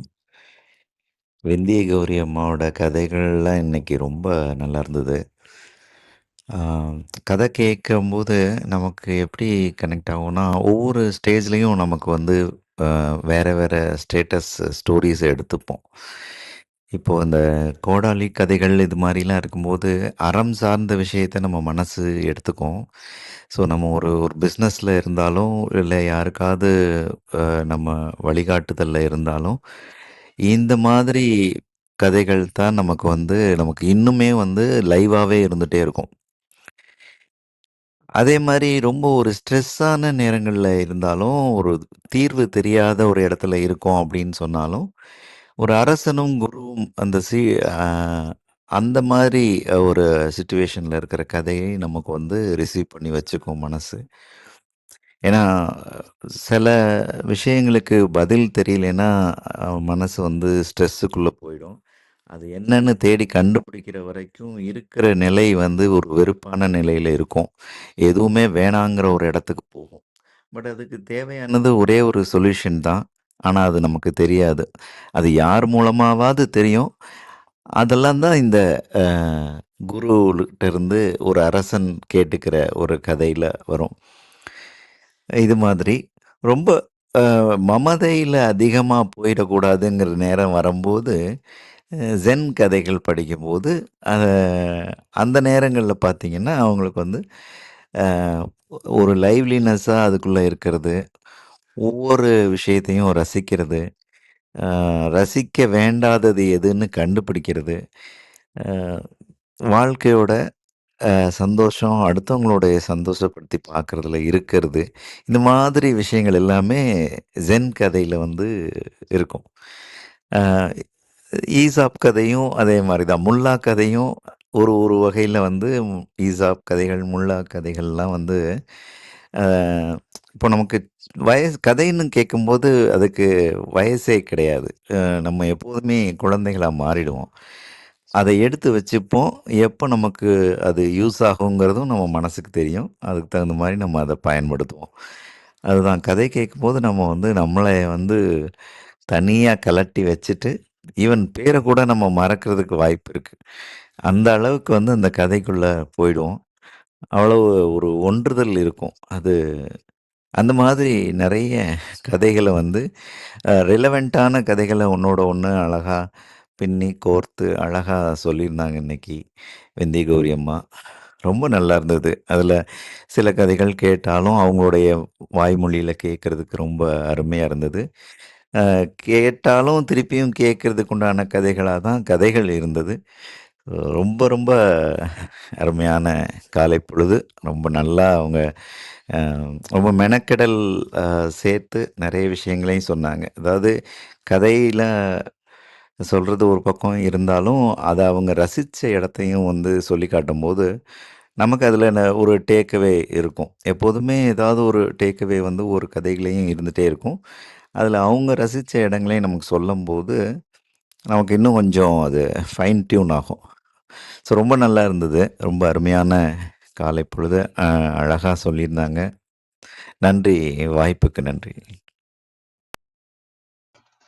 உங்கள் அன்பான வாழ்த்துக்கும் கருத்துக்களுக்கும் மிக்க நன்றி. நிறைய கதைகள் நம்ம கேட்டிருந்தாலும் மீண்டும் ஒரு முறை கேட்கும்போது திரும்ப திரும்ப கேட்கும்போது சில சமயம் சில விஷயங்கள் நமக்கு நினைவுபடுத்தும், சில விஷயங்கள் புதிதாக புரியும். அதெல்லாம் அழகா எடுத்து சொன்னீங்க. நன்றி. அருள் சேவியர் ஐயா வணக்கம், நீங்க பேசலாம். வணக்கம், அனைவருக்கும் இனிய காலை வணக்கம். விந்திய கௌரி அம்மாவுக்கு மிக்க நன்றி. சிறப்பான உரை, அருமையான கதைகள். வாளறிவான் வாளறிவன்ங்கிறதுக்கு அருமையான விளக்கம் கொடுத்தாங்க. மேலான அறிவு படைத்தவன், சுய அறிவு, சுய சிந்தனை, நிறைய சொல்லிக்கிட்டே போனாங்க. நிறைய கதைகள் மூலமா நம்ம கத்துக்க வேண்டிய, எடுத்துக்க வேண்டிய பல நல்ல கருத்துக்களும் அந்த கதைகள் மூலமா இருந்தது. நான் 4ஆம் கிளாஸ்ல இந்த விறகு வெட்டி கதை, முத கதை அப்படின்னா அந்த கதை தான் நான் ஸ்கூல்ல படிச்சது, விறகு வெட்டி கதை. ஏன்னா அப்பவே வந்து பேராசை இருக்கக்கூடாது, மற்றவங்க பொருளுக்கு ஆசைப்படக்கூடாது, நம்ம நேர்மையா இருக்கணும், நம்ம உண்மையா இருக்கணும் அப்படிங்கிறத சொல்லி கொடுத்த அந்த கதை அம்மா இன்னைக்கு சொல்லும் பொழுது சிறப்பா இருந்தது. அப்புறம் எதுவுமே இந்த உலகத்துல எதுவுமே நிரந்தரம் கிடையாது, நிலையானது எதுவுமே கிடையாது, எதுவுமே நமக்கு சொந்தம் கிடையாது. இந்த உடம்பு யாரோ கொடுத்தது அப்படிங்கிற மாதிரி அந்த எண்ணங்கள் இருந்துச்சுனாலே போதும். அந்த மன்னருக்கும் அந்த குருவுக்கும் நடந்த அந்த உரையாடல் வந்து சிறப்பா அம்மா வந்து அவ்வளவு அழகா சொன்னாங்க. அதே மாதிரி அந்த வேடனுக்கும் அந்த முனிவருக்கும் நடந்த உரையாடல், எல்லா கதைகளுமே நல்ல ஒரு கருத்துக்களை, நல்ல எண்ணங்களை வந்து நம்ம மனசுல தோன்றுவதற்கு அற்புதமான ஒரு கதையா இருந்தது. எல்லா கதைகளும் அருமையா இருந்ததுமா. நன்றிகளம்மா. ஆமா, எதுவுமே இந்த உலகத்துல இது மட்டும் நல்லா தெரிஞ்சுக்கிட்டா போதும். எதுவுமே இதன் மீதும் பற்று வைக்காம, எதுவுமே என்னுடையது கிடையாது அப்படிங்கிற எண்ணம் மட்டும் இருந்தா போதும். அந்த பேராசை அவாரத்துல, அந்த திருக்குறள் அவ்வாரத்துல அதிகாரத்துல அந்த 10 குறளும் அதான் சொல்லுது. அது மாதிரி திருமந்திரம் நிறைய சொன்னாங்க. நன்றிகளம்மா. உங்களுடைய காலை பொழுதுல நல்ல எண்ணங்களை வந்து நம்ம மனசுல விதைக்கிறதுக்கு இந்த மாதிரி கதைகள் வந்து நல்லா கேட்கறதுக்கு அருமையா இருந்ததுமா, இனிமையா இருந்ததுமா. நன்றிங்கம்மா, வாழ்த்துக்களம்மா. உங்கள் அன்பான வாழ்த்துக்கும் கருத்துக்களுக்கும் மிக்க நன்றி. வேறு யாருக்காவது கருத்துக்கள் இருந்தா பகிரலாம். நன்றி அனைவருக்கும். விந்திய கௌரி அம்மா, உங்கள் ஏற்புரைக்கான நேரம், உங்கள் நிறைவு கருத்துக்கள் நீங்க பகிர்ந்துக்கலாம். அனைவருக்கும் வணக்கம்.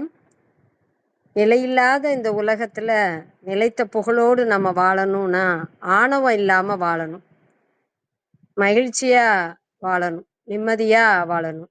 அதுக்கு இறை சிந்தனையோடு நம்ம வாழணும். இறை சிந்தனை எவ்வளோ முக்கியமோ அது போல அனைத்து உயிர்களிடத்தும் நம்ம அன்பா இருக்கணும். நம்மளோட அறிவை பயன்படுத்தி நாமளும் நல்லா வாழணும், மற்றவர்களையும் வாழ வைக்கணும், மற்ற உயிர்களையும் நம்ம வந்து வாழ வைக்கணும். நம்ம எல்லாம் வாழ்த்திய விஜயகுமாரி அம்மா அவர்களுக்கு நன்றியை உரித்தாக்குகின்றேன். கதைகளை மீட்டுருவாக்கம் செய்து கூறிய நித்யாதேவி அம்மா அவர்களுக்கு மனமகிழ்வோடு நன்றியை உரித்தாக்குகின்றேன். சரவணன் ஐயா மிக அருமையா உரையாற்றியதை பத்தி சிறப்பா விமர்சனமா எடுத்துரைத்தார்கள். ஐயா உங்களுக்கு மிக்க நன்றி. அருள் சேவியர் ஐயா அருமையாக எடுத்துரைத்தார்கள். ஐயா அவர்களுக்கு மனமகிழ்வோடு நன்றியை உரித்தாக்குகின்றேன். கற்பவழி அம்மா தொகுத்து அருமையா நீங்க சொன்னீங்க. உங்களுக்கு கூடுதலான நன்றி. வாய்ப்பு நல்கிய ஆரோக்கிய பொருட்டு ஐயா அவர்களுக்கு மனமகிழ்வோடு நன்றியை உரித்தாக்குகின்றேன். அனைவருக்கும் நன்றி, வணக்கம். சரித்திரம் படைப்போம் தளத்தின் வழியாக நாம் பெற்ற நல்ல அறிவை மற்றவர்களுக்கு பகிர்வோம். உலகில் உள்ள அனைவரும் நல்வாழ்வு வாழ நாம் இறைவனை பிரார்த்திப்போம். நாள்தோறும் அனைவருக்கும் நன்றி, வணக்கம். மிக்க நன்றிங்கம்மா விந்திய கௌரி அம்மா. எப்போ பேசினாலும் அது நிறைய கருத்துக்கள் இருக்கும். நம்ம வாழ்க்கையில பின்பற்ற வேண்டிய கருத்துக்கள் எப்பவுமே நம்ம நினைவுபடுத்தி கொண்டே இருக்கணும் தினசரி வாழ்க்கையில. அந்த மாதிரியாக நிறைய கருத்துக்கள் கதைகளோட ரொம்ப அழகா திருக்குறளையும் கலந்து எப்பவுமே அழகா பகிர்ந்துக்குவாங்க. அதே போல இன்றைக்கும் நிறைய கருத்துக்களை பகிர்ந்துகிட்டாங்க. மிக்க நன்றிங்கம்மா. அனைவர் சார்பாகவும் சரித்திரம் படைப்போம் தளம் சார்பாகவும் மனமாற நன்றி தெரிவித்துக் கொள்கிறோம். பேச்சாளர்களாக கலந்து கொண்டு தங்கள் அன்பையும் வாழ்த்தையும் கருத்துக்களையும் பகிர்ந்து கொண்ட ஒவ்வொருவருக்கும் நன்றி. தொடர்ந்து பொறுமையாக கவனித்துக் கொண்டிருக்கும் கலாபம் சங்கர், சித்ரா பாபு, ஆனந்தனண்ணா, பாஸ்கேயா அனைவருக்கும் நன்றி. குறுஞ்செய்தி வாயிலாக தங்கள் வாழ்த்துக்களை பகிர்ந்து கொண்ட நித்யா தேவி மற்றும் அன்பையா அவர்களுக்கு நன்றி. மறு ஒலிபரப்பு வாயிலாக கேட்கவிருக்கும் அனைவருக்கும் நன்றி. மீண்டும் நாளை காலை 6 மணிக்கு திரை வள்ளுவர்கள் தொடர் நிகழ்வில் காசியா ஆறுமுகம் அவர்களின் சிறப்புரையில் அனைவரும் கலந்து கொள்ள வேண்டும் என்று அன்போடு கேட்டுக்கொண்டு விடைபெற்றுக் கொள்கிறோம். அனைவருக்கும் நன்றி, அனைத்திற்கும் நன்றி, ஆண்டவனுக்கும் நன்றி. 5, 4, 3, 2, 1 நன்று.